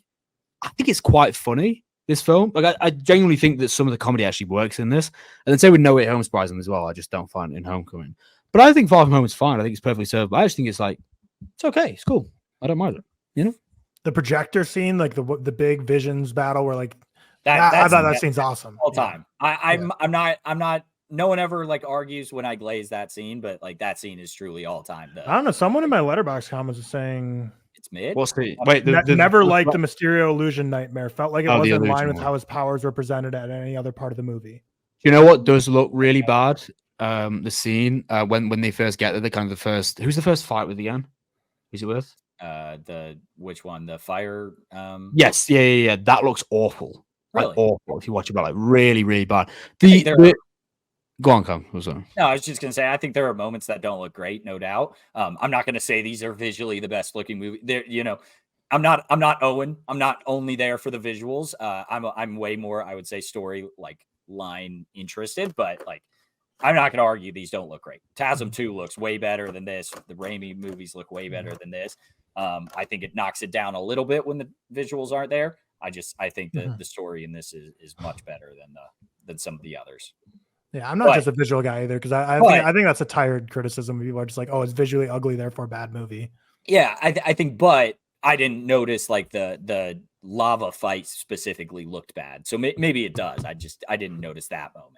To Seth's point, though, I think comedy works in this one more than it did in Homecoming. I like even the subtle things they just do better. I think like the plane scene where like Tom's trying to sneak his way to be close next to MJ, and then he like makes up some allergy, and then the teacher like freaks out like, oh, we don't want to trouble. And then all of a sudden Ned's dating that girl at the end of it. It's like, yeah, it's good stuff. The teacher scene's funny. The allergy scene, like I actually quite liked it. He's from Silicon Valley, and I love him. I don't know his name. They're funny, and then it's Martin Smoove or Martin something. No, Martin Starr is Roger Harrington, and then what's his last name? Smoove.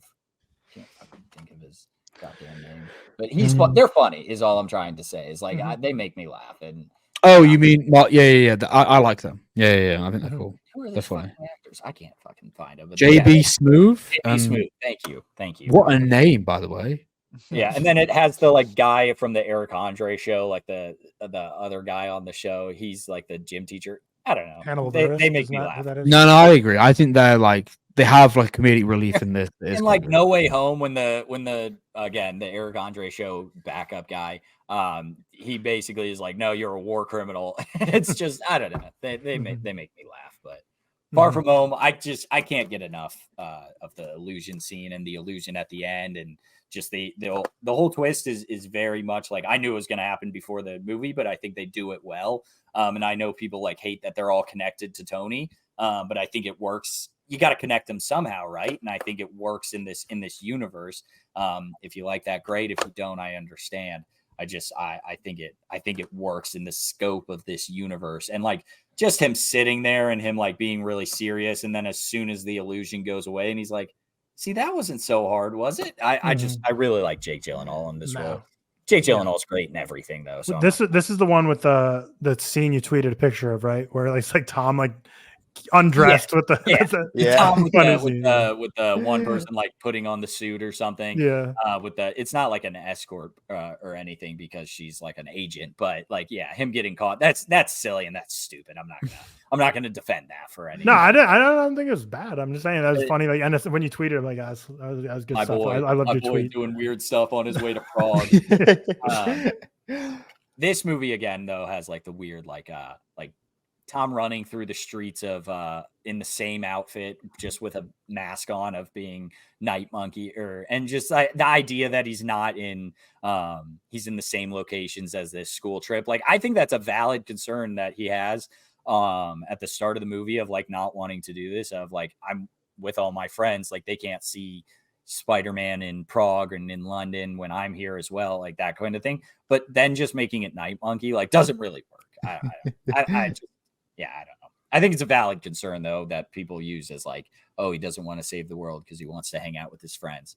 That is a valid thing of like not wanting to get outed for your. And there are also a million other in this universe. Just go to those people to help fight this battle, But yeah, I really like Far From Home. I'm not gonna. And I think the emotion of the plane scene is really good. I think it goes back to some people criticize it of like him always having an out through Tony Stark, is like you can call happy if you're on your own in the middle of Denmark.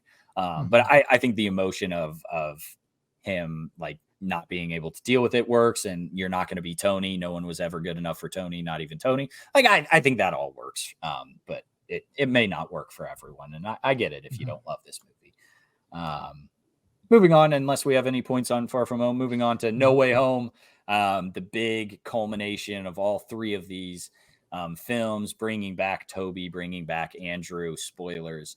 And I think this by far is done the best of any MCU cameo fest. I think me and Tyler are gonna have the same thoughts here because I rewatched it today, and this has been criticized a lot for being like, people pleaser, cheap cameos. I think this does the best job, to echo what Cam's saying, at bringing back legacy characters and them actually having meaning and also having like thought behind it. Rather than just like the Flash, for example, which I critiqued for the same reason but different issues. I think that, again, as I said earlier, I think No Way Home, I don't think it looks very good. I think it's a bit messy. I don't love the first half, especially. I like the first half a lot more. I don't mind it, but I think the second half gets better. Yeah. And also, like when Toby and Andrew come in, like, I don't care. I'm like, please me. I am the people. Like, I don't mind that. I was so surprised by how much I liked this on rewatch. I think this works in that it brings Liz characters together. Okay, great, nostalgia fest. I'll eat it up. I'll eat the slop, as Cam said. That's me right now. And it's like, exactly. And it's like, I think it works on a comedic sense. Yes, it has its issues. I think that it's a bit of a mess. I think it's very ugly. But again, these films it's fine. It's full of dumb one-liners that make me laugh. A collection of villains that I grew up watching, and I think it works. Also, as well, this has a real feeling of like doomsday, earth-shattering. Like you can feel what Tom's going through in this one. You can feel the scarcity, you can feel the panic driven. And I think that's much different in this compared to like Far From Home and Homecoming. So yeah, I like No Way Home. I actually liked it. I've seen it 3 times now. I liked it more than I did this. I liked it more this time than I did like a year and a half ago or whatever, which is surprising. I thought it would go down with everything else, So yeah, cool. I like this a lot on this rewatch, and at the very least, it made me so excited for Spider-Man 4. Whatever happens, hopefully it does happen, because Tom Holland shows in this in so many different scenes. Obviously, the Aunt May death scene, but even the end when he's on his own, when he has to do an emotional scene, he can just crush it, and just that feeling of loneliness he can have come across so well on the screen. And it's just made me just be like, man, I wish I got some of this. But again, like Cam said, like this is kind of supposed to be a trilogy as one origin story. That's why I'm saying like this makes me so excited to see what's next for him, because I think the writings there just set him up to be so, like, I'm so fascinated to see where this character goes now. But I think this movie's aged super well in terms of the cameos, because since then, like we had The Flash, we've had Deadpool, Wolverine, like we just keep having movies that do it so poorly that like keep making me like, man, but No Way Home like did it well. And it's like this movie's probably only going to age even better, because I don't think any crazy cameo crossover movies are going away anytime soon. So I don't know. I think it all works well. I mean, obviously Garfield, Maguire, Molina, Defoe, like I'm excited to see them all back because they're great actors, but also great characters. Visually, I think is the best of the 3 of the MCU trilogy, just because not only I think I don't know. I feel like the other ones took place during the day, and I feel like for some reason during the day when the green screen is in the day, it just seems to look more egregious for some reason. Yeah, no, I agree. Whereas at night when it's dark, I'm like, okay, this looks better. And beyond that, just looking better. I think there's so many shots that like are actually constructed to be emotional, impactful, that actually felt like they composed something special. Whereas I didn't really feel that like any of the iconic, memorable shots like that you would want to put on a letterbox backdrop in the previous 2. Whereas this one has multiple that I would love to do. I need to change mine actually. But yeah, I thought this was great. I think MJ and the scene, like I don't think she worked for me in this trilogy, but her having to realize she's gonna never be able to remember him, and then him going back to that coffee shop and seeing his friends without him. Great stuff. And I was surprised. Yeah, I agree. Well, for me, I think there's good stuff, and I'm very excited to see where Holland's character goes from here. But as Cam alluded to in the last segment, like there's a strong chance they might just like completely just throw it away and fuck it up. But if they have a Spider-Man 4, that'd be great. But I don't know. I think the whole Sony thing. Tom Holland's also kind of like on a break from act. Like I don't think he's acting other than he's doing stage. He's doing Romeo and Juliet. He's a like state. He originally was on like stage performances. Yeah, they did Jersey Boys. Yeah, most British guys come from like West End. And stuff, I really respect him for just being like yeah, he's very much in the cog of the corporate world, and very much like the guy. Him and Chris Pratt are just casting everything, but I think he's like, I don't know. I really like Tom Holland. I think he wants to do more. He wants to do like interesting things, and he's trying. Like, I think he loves Spider-Man, but he's like, I also want to do like other things as well. Yeah, he wants. I like Tom Holland. He gives me good vibes. Yeah, I like Tom Holland. Cool guy. I don't know what it is about like him and Zendaya, but I hope they're happy. Like they seem like they're happy, but I think this has to be the longest of the relationship of the 3. Seems like it for sure. They're just not really in the public limelight as much as they could be, being both Spider-Man and MJ. Very much could be like the faces of everything. And so I like him. But yeah, to this movie's point, it's one of those, everyone who's rewatched, I lowered it a little bit just because I saw the light a little bit of the Sam Raimi's definitely have more sauce and have a little bit more than these, no doubt. But I was higher on this fucking movie than Soups apparently. Letterboxd isn't real, but like I was at a 4.5. Every other mutual of mine, even Soups, was at like a 4. I'm like, shit, am I not gonna like this on rewatch? Because I don't think I've seen it since 2021. Maybe 2022. Wow. I don't rewatch honestly. It. Yeah, I don't rewatch it all that much. I was like, man, am I really gonna like this? And then it started. I'm like, shit, I really like this. I just have a really good time with it. And like you guys said, there's a lot of ways to do cameos. This does it really well. The conversation of them just like talking about villains, it's on the nose of, I fought a rhino once, but like them three have really good chemistry and work really well back to back. I love the scene in the apartment when they're all the villains, like when they're in the elevator. Yeah, and they're like, Happy's on the phone. It makes me laugh, but they're like when Aunt May's like just talking to them, and like Sandman's there, just like, and it's just such a weird bunch of individuals. It kind of works for me. Like I think it's really, really funny in those scenes. Like actually, the apartment scene has the best use of the spider sense. Oh, I don't think. Yeah, I was gonna any say, live action film. I don't know what John Watts did. The back half of this movie, as soon as his spider senses go off, and like even like in the apartment, I'd say, but like as soon as the spider senses go off, and like he realizes Willem Dafoe is like Green Goblin or whatever, I think this movie turns into almost a different movie and gets wildly better than where it was at prior. Yeah, that's what I mean. Yeah, it does massively. Yeah, and I liked the first half still, but like I don't know becomes what better looking. Does. Yeah, it even becomes better looking. Like there's obviously like that really funny iconic shot of like Flash in like his tennis uniform, and it's like green screen. Yeah, it's such a painfully gross green screen. And then even when they go to Doctor Strange's like temple, it's like like the dungeon stuff is just so ugly. But once they hit the apartment scene, like that whole apartment fight between the entire apartment fight between Goblin and Peter is so electric. Like the sound cuts out for a second, so all you hear is Peter just beating the fuck out of Goblin. Willem Dafoe's laughing in his face. It's insane. Yeah, it turns into such a different film, and the whole like the first half. I mean, admittedly, you guys can see my letterbox. I've lowered this a little bit. It's still a 3.5. I still love it. I still have such a fun time with it. But yeah, I don't care for the whole like didn't get into college bit. Like I get like that's important. Like, Spider-Man is ruining Peter's life, but I think it could have been done so much better. Where in like Spider-Man 2, it's like this is clearly a weight. Being Spider-Man is such a weight on Peter's shoulders, whereas in No Way Home, it just feels like a minor inconvenience. Yeah. I don't know if that makes sense, but no, it feels like it's, I was just gonna say, I love this movie. I was about to say something. Everyone is so quick to say, "How do you hate Deadpool and Wolverine but love Spider-Man: No Way Home?" Or at the very least, it does everything better, and it's beyond the cameos. It's the emotional bits. It's the chemistry between our characters. It's the comedy. It's the fights. The hand-to-hand choreography.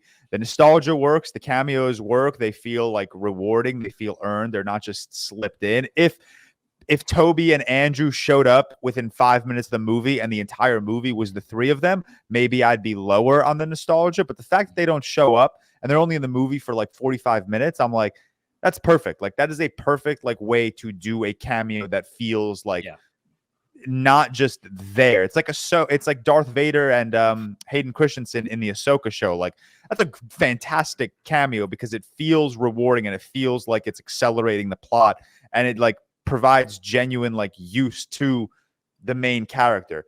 But yeah, good movie. Can we agree that the Scooby-Doo joke is like fucking awful? And terrible. I was cringing so bad when watching that today. Scooby-Doo. No, you don't, Cam. Do not like that joke. It's so bad. It's something that doesn't piss me off, but I know people will get mad about it. Yeah. I mentioned it earlier, but like it's crazy how well Willem Dafoe and I know they're actors, and I'm sure he's like had plenty of months preparing and everything. But when you're just watching it, like the quick flip of like him becoming Green Goblin again is so good. And Norman's on sabbatical, one of my favorite Norman's lines. on sabbatical. Yeah, it's so good. And I'll pull out a Cinema Sins critique. Doctor Strange would dump on Spider-Man. I have the same critique, but yeah. Doctor Strange would he turns a black hole into butterflies in Infinity War. Like, he would poop on Spider-Man without even breaking a sweat. And then this is one of my least favorite lines ever. And when Peter's like, you know what's cooler than magic? Mathematics. And I'm like, fuck off, man. Like, dude, Doctor Strange would shit on Peter Parker so hard it wouldn't even be funny. It's one of those things. It's like Cassandra Nova versus like Deadpool. It's like, this is just kind of, it doesn't work from a sense that like it's too overpowered versus like an underpowered character. Like, it's a Cinema Sins complaint. But you're allowed to have them every once in a while. You're not allowed to make like your entire brand them. Like, it made sense because like they needed to get Doctor Strange off the screen to let Peter. There are better ways to have gotten Doctor Strange to like leave New York. Like Wong could have been dealing with a dragon on the moon. Like, he could have done anything else. Yeah, totally. I'm with you there.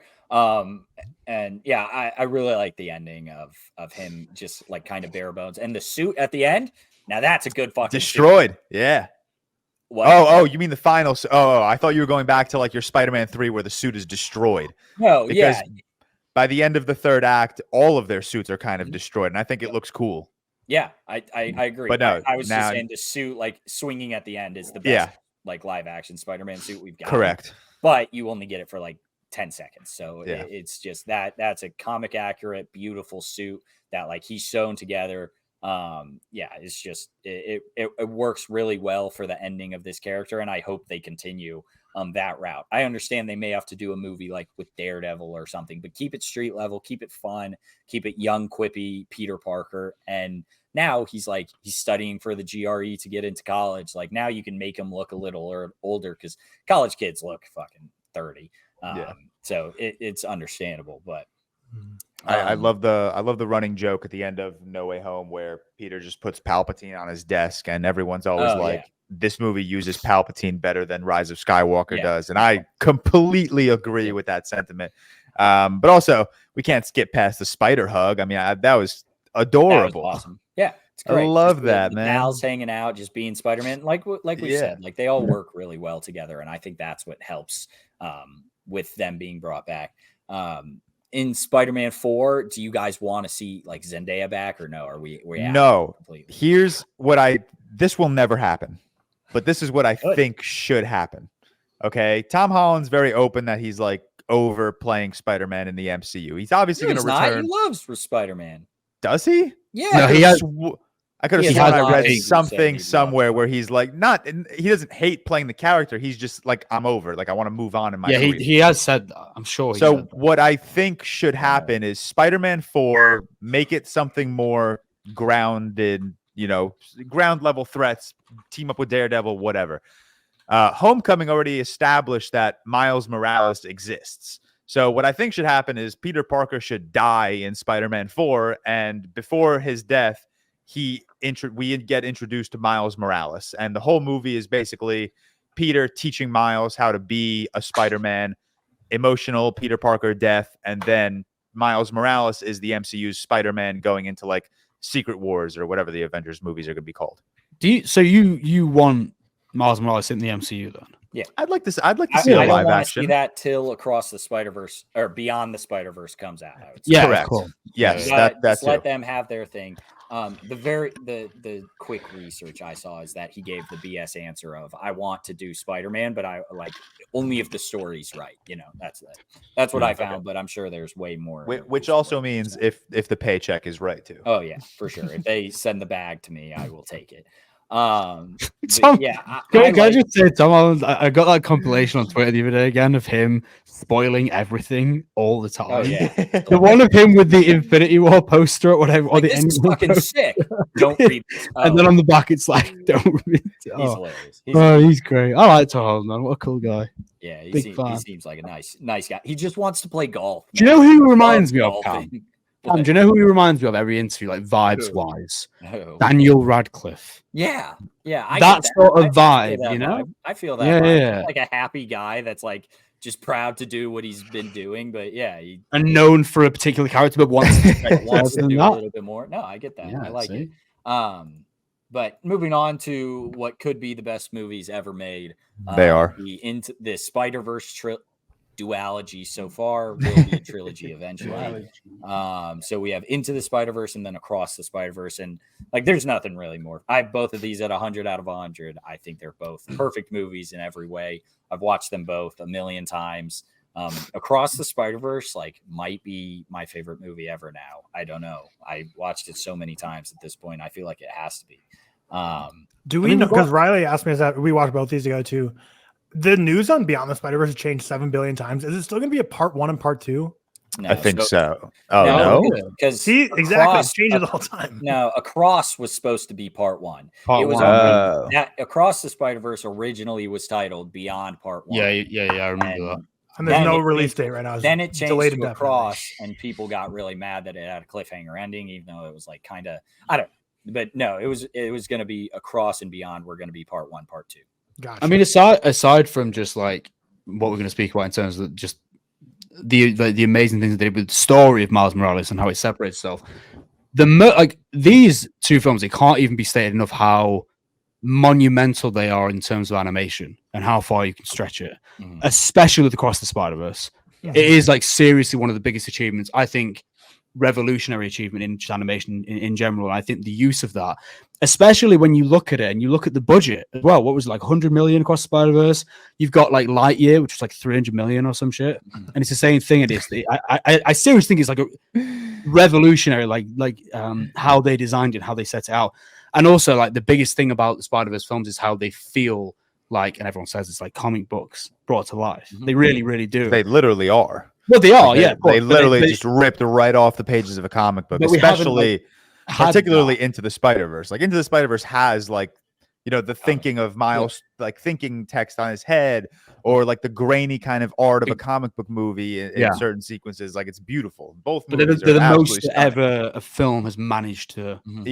Into the Spider-Verse, I think is a perfect movie, a perfect comic book movie, a perfect anime, just a perfect movie in general. I think this movie nails every single bit perfectly for what you would expect out of a Spider-Verse Miles Morales story, coming of age in animation. It's touching on, you know, anxiety and mental health and loneliness. And like I said before, I think both of these movies and Spider-Man 2 do the whole balancing act of Peter Parker and Spider-Man better than any other comic book character movie ever. I think these movies are absolutely brilliant. They're amazing to look at. Narratively, they're so beautiful. Every intimate moment between Gwen and her dad, Miles and his mom, Miles and Gwen, even Miles and Peter B. Parker, I think are just so beautiful. And that's what really elevates these movies for me to like the top of my rank of Spider-Man movies, is just how well not only the intimate moments are, but the action and the stakes, they feel urgent, they feel real. And I just love these characters. I love the voice acting. I think this is just such a perfectly cast movie for voice acting. I just can't imagine anyone better. It can't be said enough how much this is done in terms of like just cultural representation as well. Like the amount of culture infused in these films is like the Brooklyn backdrop is insane. Just the scene of Miles leaving for school and Into the Spider-Verse is like a 5-minute walk, and you get so much like just real Brooklyn attitude in that one sequence. It's unbelievable. And then even like the first scene where Miles is singing along to that song and he's like mumbling some words because he doesn't know the lyrics because he's trying to like learn a new song. Like it's just so perfect. Like it's just every little minute detail in both of these movies I think is just beautiful. Yeah. I was I've been blown away by these things. I'll never forget like the first time I ever saw Into the Spider-Verse. I was like not super into movies as much. I was kind of, you know, it was like 2018. So starting the journey a little bit. And I just kind of went with a friend to see a Spider-Man movie. And I got out of it. I'm like, like really fucking like I just kind of expected a kids movie, and I was like, that was really like really good. And so I went home and like talked to my mom about it. She's like, how's the movie? I was like, it was like a really great movie. And now I've just grown and like and watching them like, holy shit, this is like incredible. You know, it's like I don't know how to describe it. It's just these two movies I love so much, and they're quickly becoming my favorite movies ever. And like you guys said, it just looks beautiful. So great. Both of these movies have some of, if not the absolute best Spider-Man moments. The What's Up Danger sequence, the amount of times I've watched that on YouTube is unfucking believable. And then even the whole intro sequence of Across the Spider-Verse in Gwen's universe, like I think that is such a powerful moment between her and her dad when her dad is like attempting to arrest her and then she makes the decision to leave. Who's the fight again? Remind me. Vulture from like Vulture from like yeah. I think that the Gwen parts in 2 might be like the best parts of both films for me. Especially the one in the apartment with her dad when she returns. I think that is so powerful, and the use of color there is like just insane. Like it's so innovative and so special. I think my hottest Spider-Man take is Gwen in the Spider-Verse movies is the best written Spider person ever in live action. I don't hate it. I don't hate that take. Yeah, no, I would rank Spider-Gwen ahead of Toby, Tom, and Andrew Spider-Man if I were to rank them. I think she is brilliantly written, especially in Across the Spider-Verse. Like her opening, every single shot is an "Are you fucking kidding me?" moment. Where I'm like watching it, like the background of her and her dad fighting is like her eyes in a watercolor painting when she hugs her dad. That's a really good moment. When it turns from the like colorful like white palette to like the pink hues of it just like I cannot give enough like emphasis on how great the animators in this movie cooked and the visual especially style with the budget created. Like especially with the budget. Absolutely insane. And I hate that it's been 2 years since Across the Spider-Verse, right? It was a year and a bit. A year and a bit. It feels way than actually it was June 2023. Best animated award. Was it June 2023? June 2023 or July. June or July. Longer ago though. No, it's 2022, I think. No, it's 3. Okay. We reviewed it on the podcast. I'm wrong. Yeah, we did. My bad. We reviewed it. You're right. My bad. But all-time Cam Walsh TikTok in his car after Across the Spider-Verse just screaming, "Let's fucking go," or whatever you were saying. You screamed something. Yeah. It was Across and Guardians 3. It was like in the car reaction. Those were awesome, man. Those were awesome. But I hate that we're taking even longer to get beyond the Spider-Verse, but if it's what it takes to not mail this shit in, I don't know how much these things are making, but they have to be making like some money. They're obviously not doing billions of dollars, but like just I think Across Spider made like 7 maybe. I don't know. I'm guessing. I feel like it made like a decent. I'm gonna say like 700 million, maybe 600 million. 690. Nice. Oh, nice. Good pull. But like just them taking their time, I'm fine with. I want this movie to come out tomorrow, but I fully understand. Now, if we get to 2027 and things still not out, we're gonna have issues. 2048, still waiting. For now. Well, hey, what did we? I mean, we weren't alive, but wasn't it like 4 or 5 years between Empire and Return of the Jedi? Like, people waited a long time. No, it's 3 years. 3 years. That was well prior to the corporate cog. Just yeah. We're used to this like hitting you in the face right now. There's 4 comics. It's like there's 4 Star Wars projects a year right now. It's like everyone complaining about House of the Dragon. Like, I know TV shows used to come out once a year, but everyone complaining about House of the Dragon like every 2 years. It's like it's not that long. Do you know what I mean? Everyone's just rushing because we just need that fix almost, isn't it? That's the issue. I hate Tyler rewatched it today. I want to hear Tyler's thoughts on Across anyway. It's not even like I don't know. It just didn't hit this time around. Like I think everything technically is still done brilliantly. I remember I had a hot take the first time I watched it and gave it a 4-star and said like I didn't think the first half was as strong as the second half, and then kind of walked that back and then kind of rewatching it still. Like I still think Gwen's story is great, but I think the story with Miles and his family was so perfect in Into the Spider-Verse, and for some reason it just didn't hit the same for me in Across the Spider-Verse. And ultimately, It just wasn't a movie I really cared to rewatch. Your again. comments are so annoying by now. I think Tyler. across the Spider-Man, they I've are. commented on a million of times. People are George, you tortured. need People are to. You tortured. think your like Deadpool and Wolverine comments are annoying? Probably equally. Like Tyler's comments right now are like awful.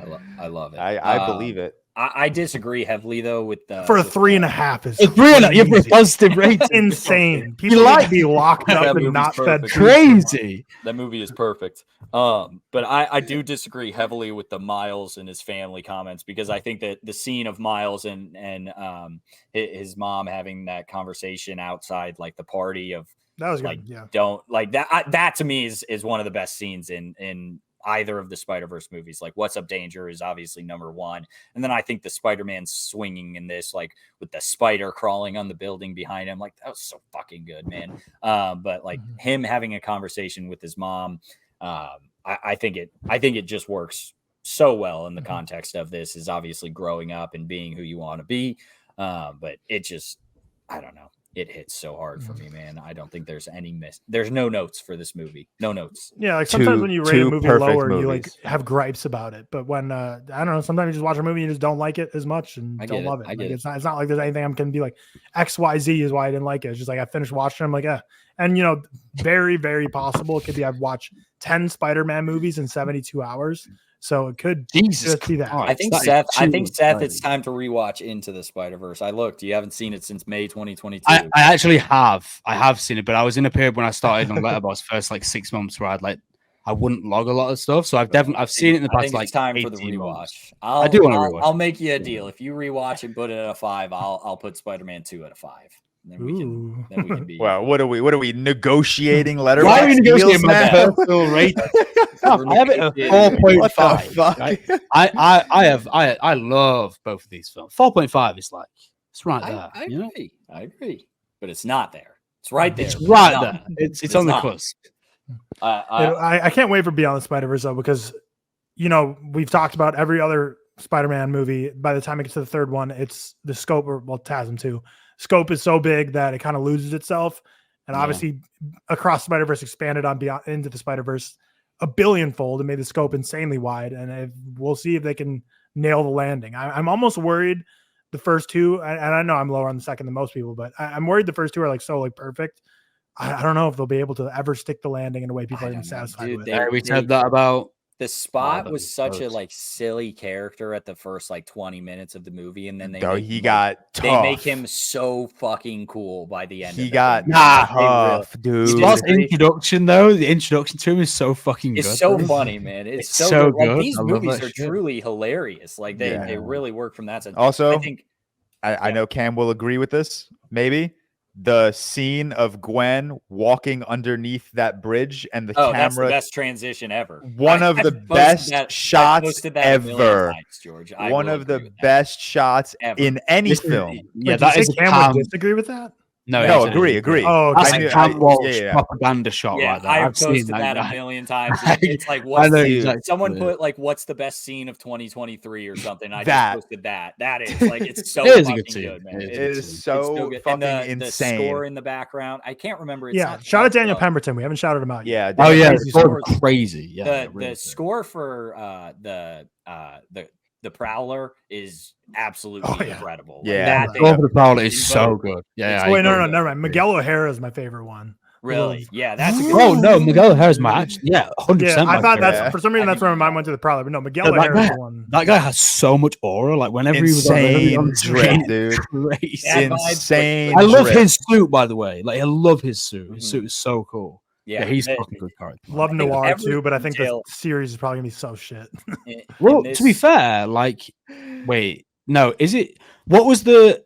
Oh no, I'm thinking about the. Do you remember the concept art we got for like the Batman?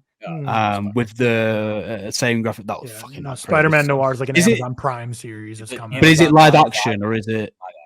With Nick Cage, right? Nick Cage slaps though, so you know. Yeah, we'll see on that one. I just don't think it'll be great, but I think this like. Obviously everything in my opinion is perfect, but like the scores in these and the soundtracks all nail it. I've listened to the sound. If I listen to a soundtrack or a score, which I don't do a lot, I know it's good. You know, but like this is the only challenges, George. You know, real. No comment. And then I think this also has you can tell me if I'm wrong. I think the Uncle Aaron death is more emotional than any of the Uncle Ben deaths. I think it's very. I mean, I still take the Toby one, but that's close. It's not far off. Like the Uncle Aaron it's death a really sad moment. It's Sure. incredible. It's a really sad moment for sure. Yeah, when he like takes off Miles's mask and sees he's Spider-Man like that. It's, I don't know, man. I will say everything. Man, Prowler's score, I've just got it in my head. It really is good, isn't it? I think the Peter Parker death is really emotional too. Definitely not one of the best deaths and more emotional deaths, but it's such an important like character moment for Gwen. Yeah, for sure. That just, again, every shot in that intro, and I know Tyler said you don't like the front half of the back as much as the back half. I almost disagree. I think the front half might be my favorite of two or one. It's a little more of two across the Spider-Verse. It's a little more intimate, but again, just every shot on Gwen's Earth is an "Are you fucking kidding me?" shot. Like this looks incredible. Very cool animation. It is. It is surprising for me how they actually got away with the second one as much, because how much they bring into the story. I know that's a criticism of most people, especially with kind of Miguel O'Hara scenes and those sequences. But it's so impressive how much they can get away with in terms of introductions to characters, introductions to different worlds, and for me, it's seamless. It's super low-hanging fruit as well, but in these movies they have so many like connections of like, oh, they clearly had an idea of what they wanted to do throughout, like of Spider-Man falling into the Spider-Verse, and there's a 42 right next to him, and then like the spider is from Earth 42 and it's not supposed to bite. It wasn't supposed to bite him, and he's like the original anomaly. It's low-hanging fruit. It all fucking hits, and like who cares? Like, that's fun. That's is that from so the comics? well thought in the out. Comics is like, does Miles Morales become canon as like the reason Spider-Man exists? I don't believe, but I could be wrong on that one. I don't think. Yeah, because Riley made a comment about that. She's like, that's kind of like a big bold swing to take, like after Stan Lee's death, to basically like retcon. Like, this is actually why the character Spider-Man exists. Can we? I don't mind it. Can we comment on Spider-Man India as well? I like it. What is it? Hilarious. That shit is so. The design for that, oh my god, crazy! And he was such a good character. And I like how they do like the Lego stuff, and like it's low hanging fruit. They have the like 12-year-old animator do it. Like, that's cool. In a sweatshop in the back of the Disney HQ. He's like, they won't let him out. Like, you can do like references and callbacks and puts in different universes. You can do the whole multiverse like discourse is quite, a lot of people hate it. And I don't like it a lot of time, but I think if it's done with care and approached in the right way, I think it can work fine. I think Across Spider-Verse is like a perfect example of that for me anyway. Yeah, and they bring in like the Venom universe. They bring in Donald Glover, who's like notably wanted to play Prowler for a long while. And like it meshes well. Like, it's stupid and it's silly, but it meshes really, really well. And like they've taken the time and effort, and it's not like they're putting in, they just put in the one grocery clerk from Venom for like 5 minutes. I forget her, or 5 seconds. I forget her name. But Miss like Chan. Miss Chan, is that what it is? Yeah. That's cool. I like the references like that. It can work. Like, they can you probably never see anything this weird. And she's like, hey, good one. Yeah. Nice. Trust me, brother. I have. I think it all just really works for me.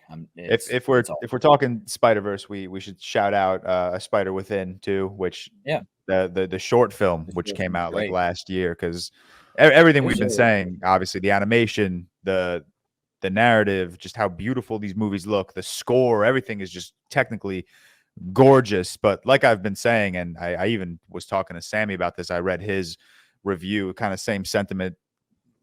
What these Spider-Verse movies do better above all, and I think that it even outweighs the technical aspects, is just their understanding of the character of Spider-Man and what it means to be Spider-Man. And these movies almost serve as like mental health awareness, and this short, A Spider Within, I think is just absolutely beautiful. You take Miles out of the suit, he's having a panic attack. He has this really beautiful moment with his father, and I will always praise these Spider-Verse movies for tackling these more mature themes of, stress and anxiety and feeling alone, I guess, because I'll never call these kids movies, but the target audience is young adults, teens, and children. So these movies are just, I think, so important in reminding anyone growing up, kids, teens, young adults, that even fucking Spider-Man, who would beat the fuck out of like Thanos,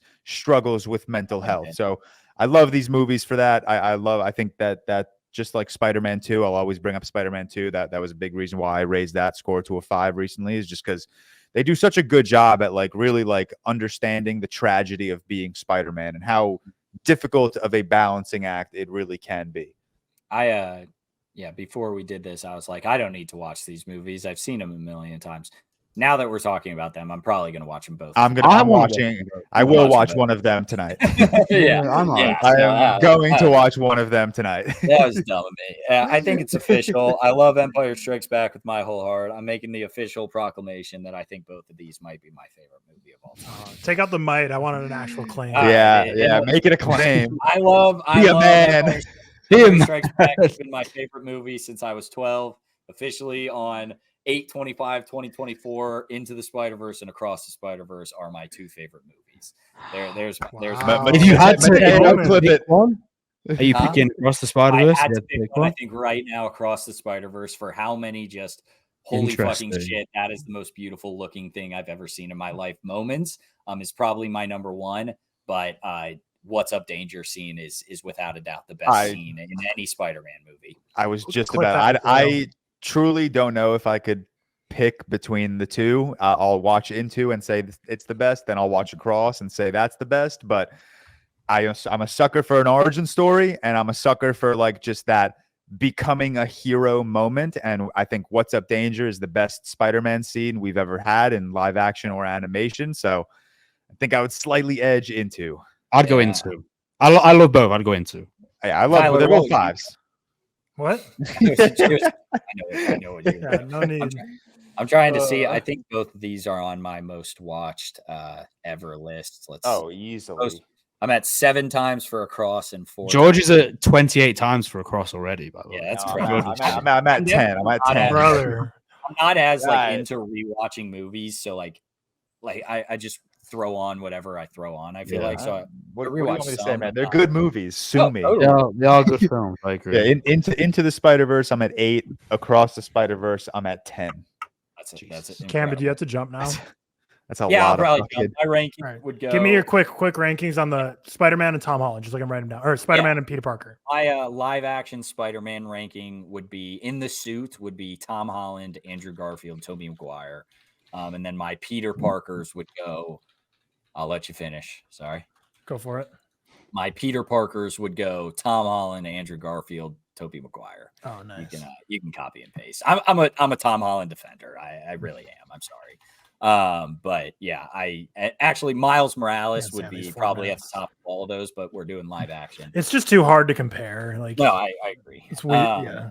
And then my ranking of Spider-Man would be TASM 2, Spider-Man 3, TASM 1, Homecoming, No Way Home, Spider-Man 2, Far From Home, Spider-Man 1, Across and Into are at the top. So I have removed Far From Home as number 1. I think I think Spider-Man 1 was really, really great on rewatch. I really loved it. But I will see y'all. I love the old Spider-Man talk. Very excited for the Scooby-Doo talk next week. Hopefully, pour that on my house. But I'll see y'all.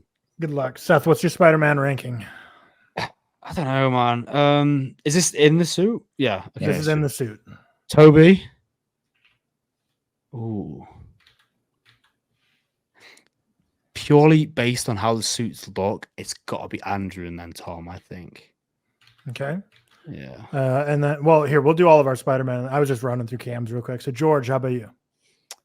In the suit, I go Andrew, then Toby, then Tom. And I can just, actually, no, I'm not going to copy and paste because it's freaking. Yeah, the format is going to fuck you. Formatting sucks, but I'm the same exact way. Andrew, Toby, then Tom. So Cam outweighed Tom's the lowest, but we're not doing a collaborative one for these. But yeah, 3 of us, Tom at the lowest. 2 Cam's of us ranking is crazy. 1. So basically, the most consensus would be like Andrew top and Tom bottom, just in terms of there's only 2 people that have Andrew top. But interesting. Me and George are the same, but very different. Cam's wild. When he's running through his rankings real fast, I was like, this is crazy stuff. But Seth, Peter Parker. Well, I'll give my take on this. George didn't like it. even though he's not the most comic accurate, I would say Toby.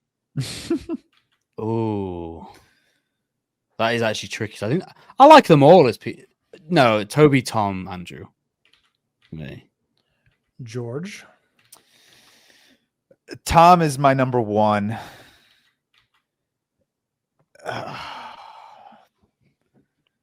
I'm going to go Toby 2, Andrew 3. Okay. And I am also Andrew in 3, Tom 2, Toby 1. But I always have that weird caveat where I say I do think Tom is by far the best casting decision for Spider-Man. The writing fucks him for If we were doing casting, I'd put Tom 1. Yeah, for sure. And then Andrew and Toby are both pretty bad castings, I feel like. Seth, they're both old. How would you excuse me.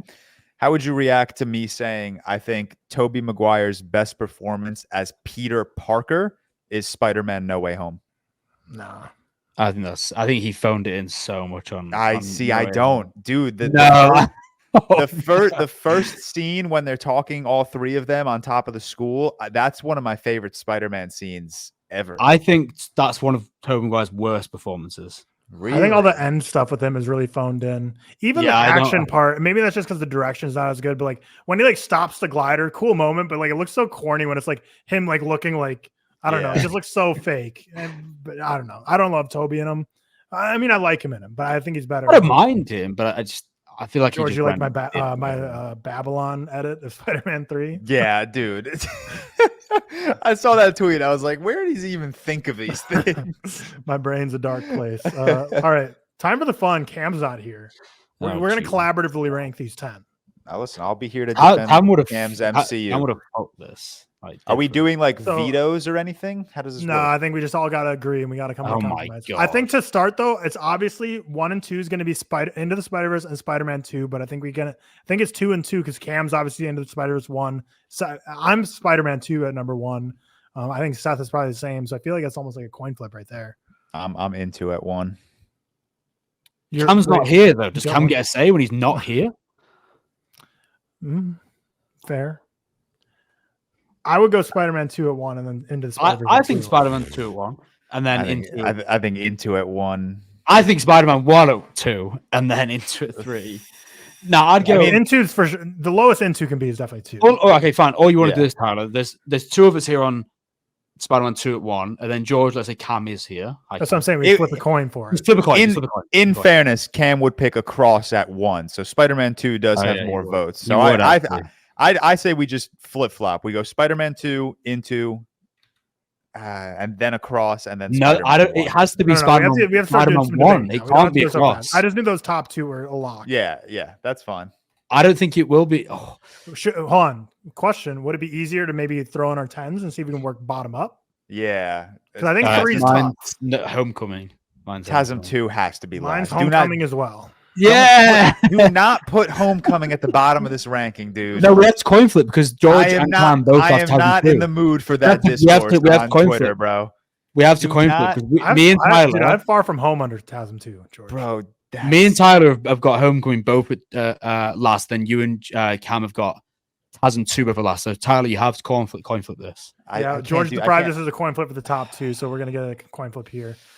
So how this is gonna work? I can't defend these movies without Cam here, man.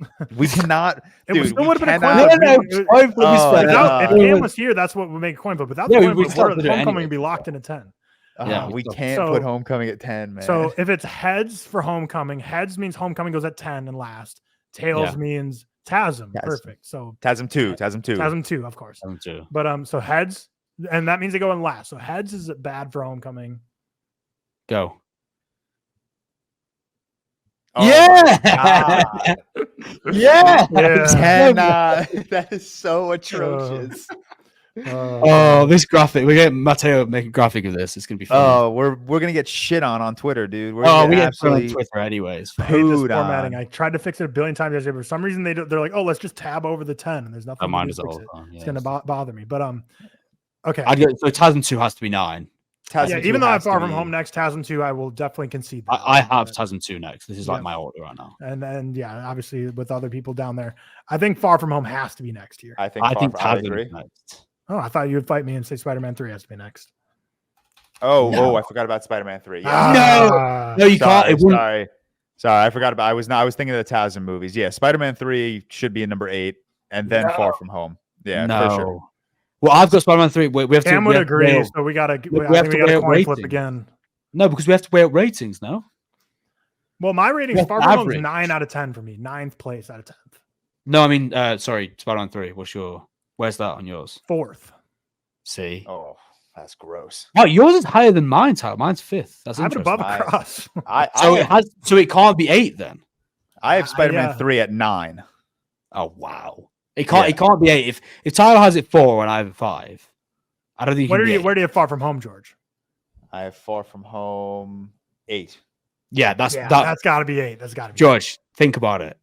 I still literally your ranking at 8. Yeah, but it's still a 3.5. I have Spider-Man 3 at a 3. Yeah, but we have it both in the top 5, so you have to think about the averages. And for Cam, it's number 9.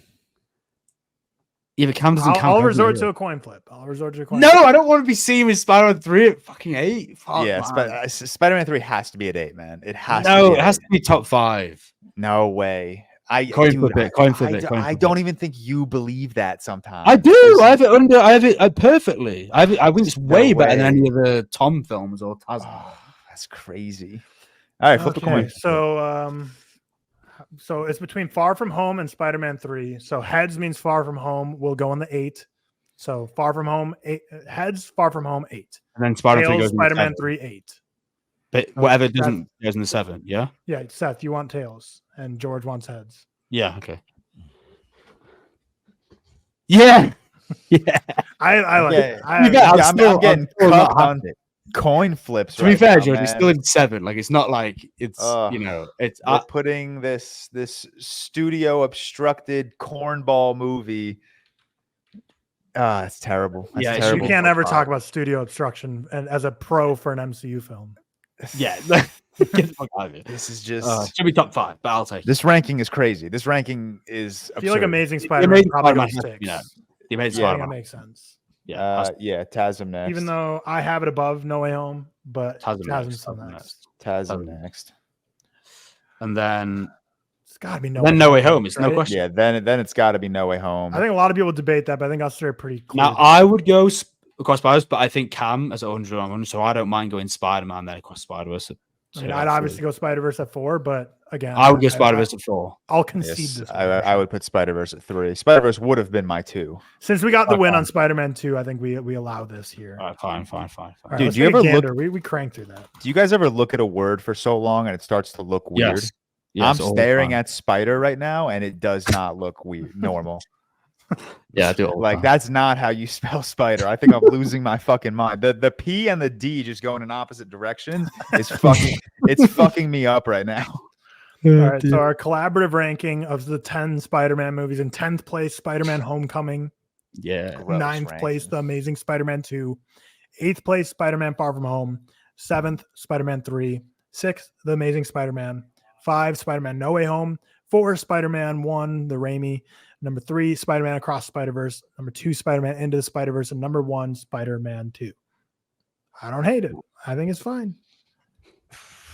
Not even close to my ranking, but we haven't said our rankings. Yeah, let's go through ours. Seth, what's yours? Okay, so my ranking is let me get it up so I can do it swiftly for a Matteo clip.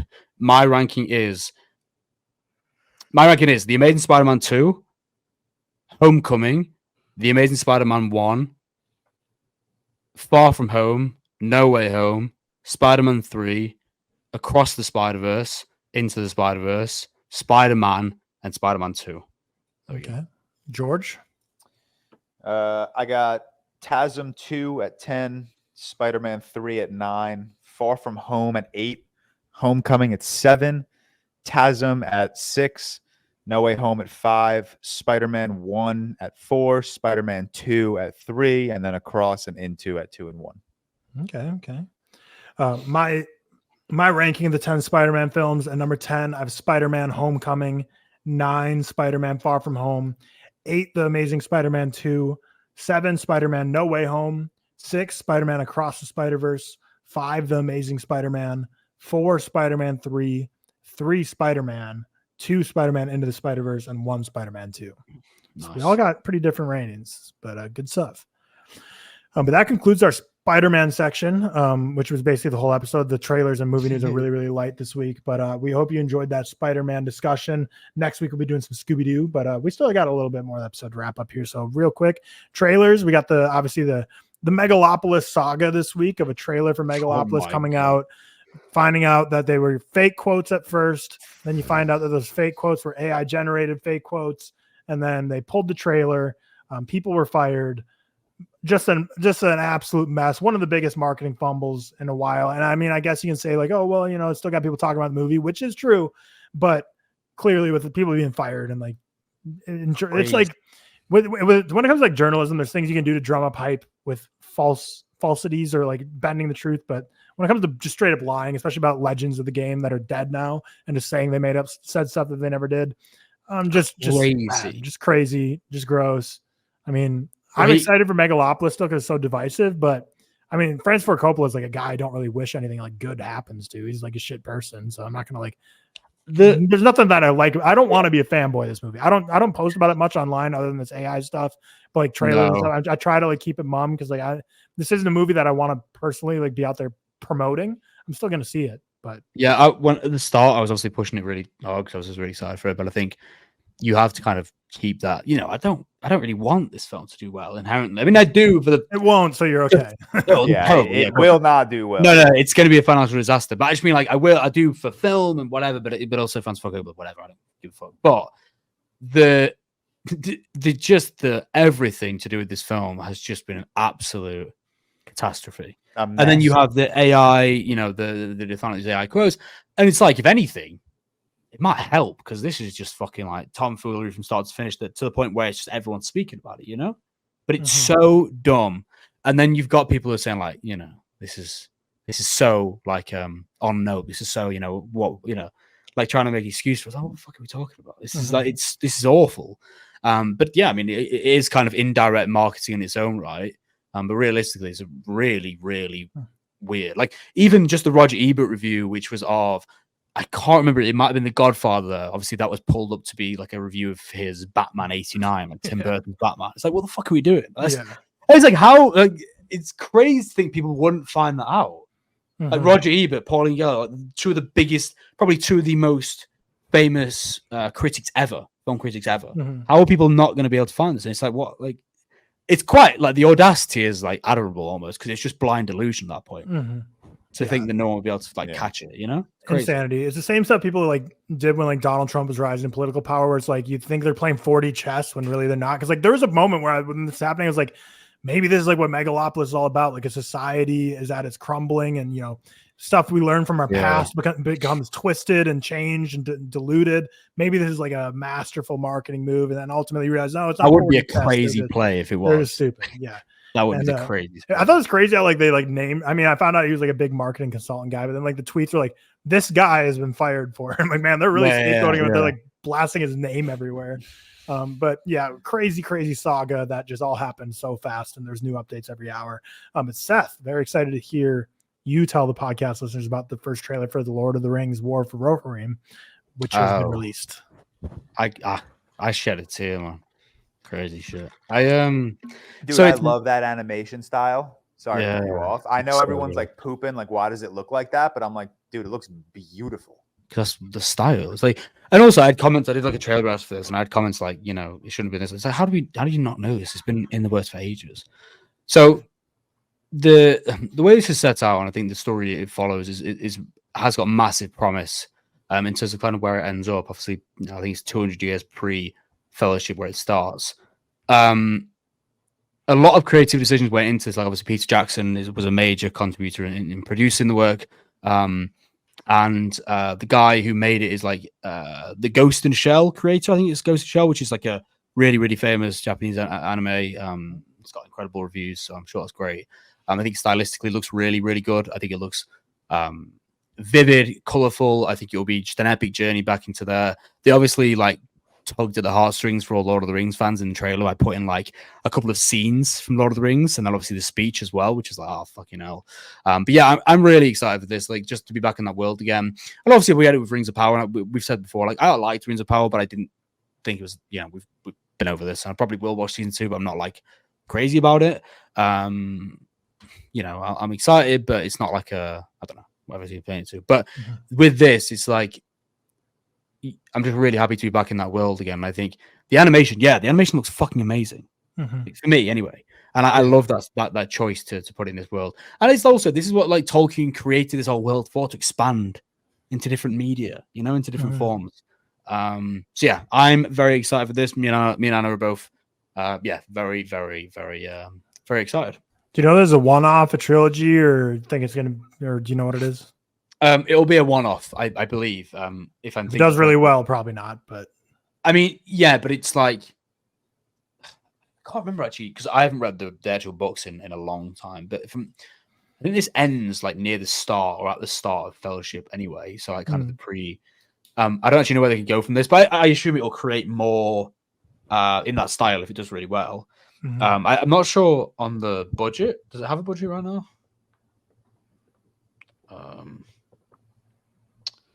Let me see this shit. Let me see. I have to poop so bad. Nice. I didn't even say a budget. I have no idea. So if it makes money, I assume it'll. Yeah. Wait, what? Sometimes Google is wrong with budgets and weird. Why are you seeing a crazy high number right now, or a crazy low number? Crazy low number. Carry on. What the fuck? War for Rohirrim budget. Yeah, it's usually something comes up immediately with budget. This has like 4 million, but that doesn't seem right. That's what I saw. I was like, "There's no way that's 4 million." I love it. Yeah, like, if it makes money. This one from James Radar is like only a snippet, so obviously the article says more. And it's probably out of context, but it's just the small snippet of the article says the budget of 1 billion. Like definitely not, but yeah, 1 billion. You are not making your budget. Should be good. Yeah, we just got 2 quick pieces of movie news. Just being a casting with the cast for Alejandro Inarritu's next movie revealed. Crazy. Film follows the most powerful man in the world who tries to prove he is humanity's savior before the disaster he's unleashed destroys everything. Tom Cruise, Riz Ahmed, Sophie Wilde, Sandra Hüller, Jesse Plemons, John Goodman. Like crazy cast for a very intriguing apocalyptic premise. That synopsis sounds like Ozymandias from Watchmen. Yeah, it really does. A little bit. I know have you guys noticed this? Like Inarritu is like very much a hated name on film Twitter. Yeah, like a lot. Why? Yeah, like massively. He's very much people hate him. Yeah, I don't know. I think like Revenant is fine. I think that Birdman's pretty good. I haven't seen much else, I don't think, actually.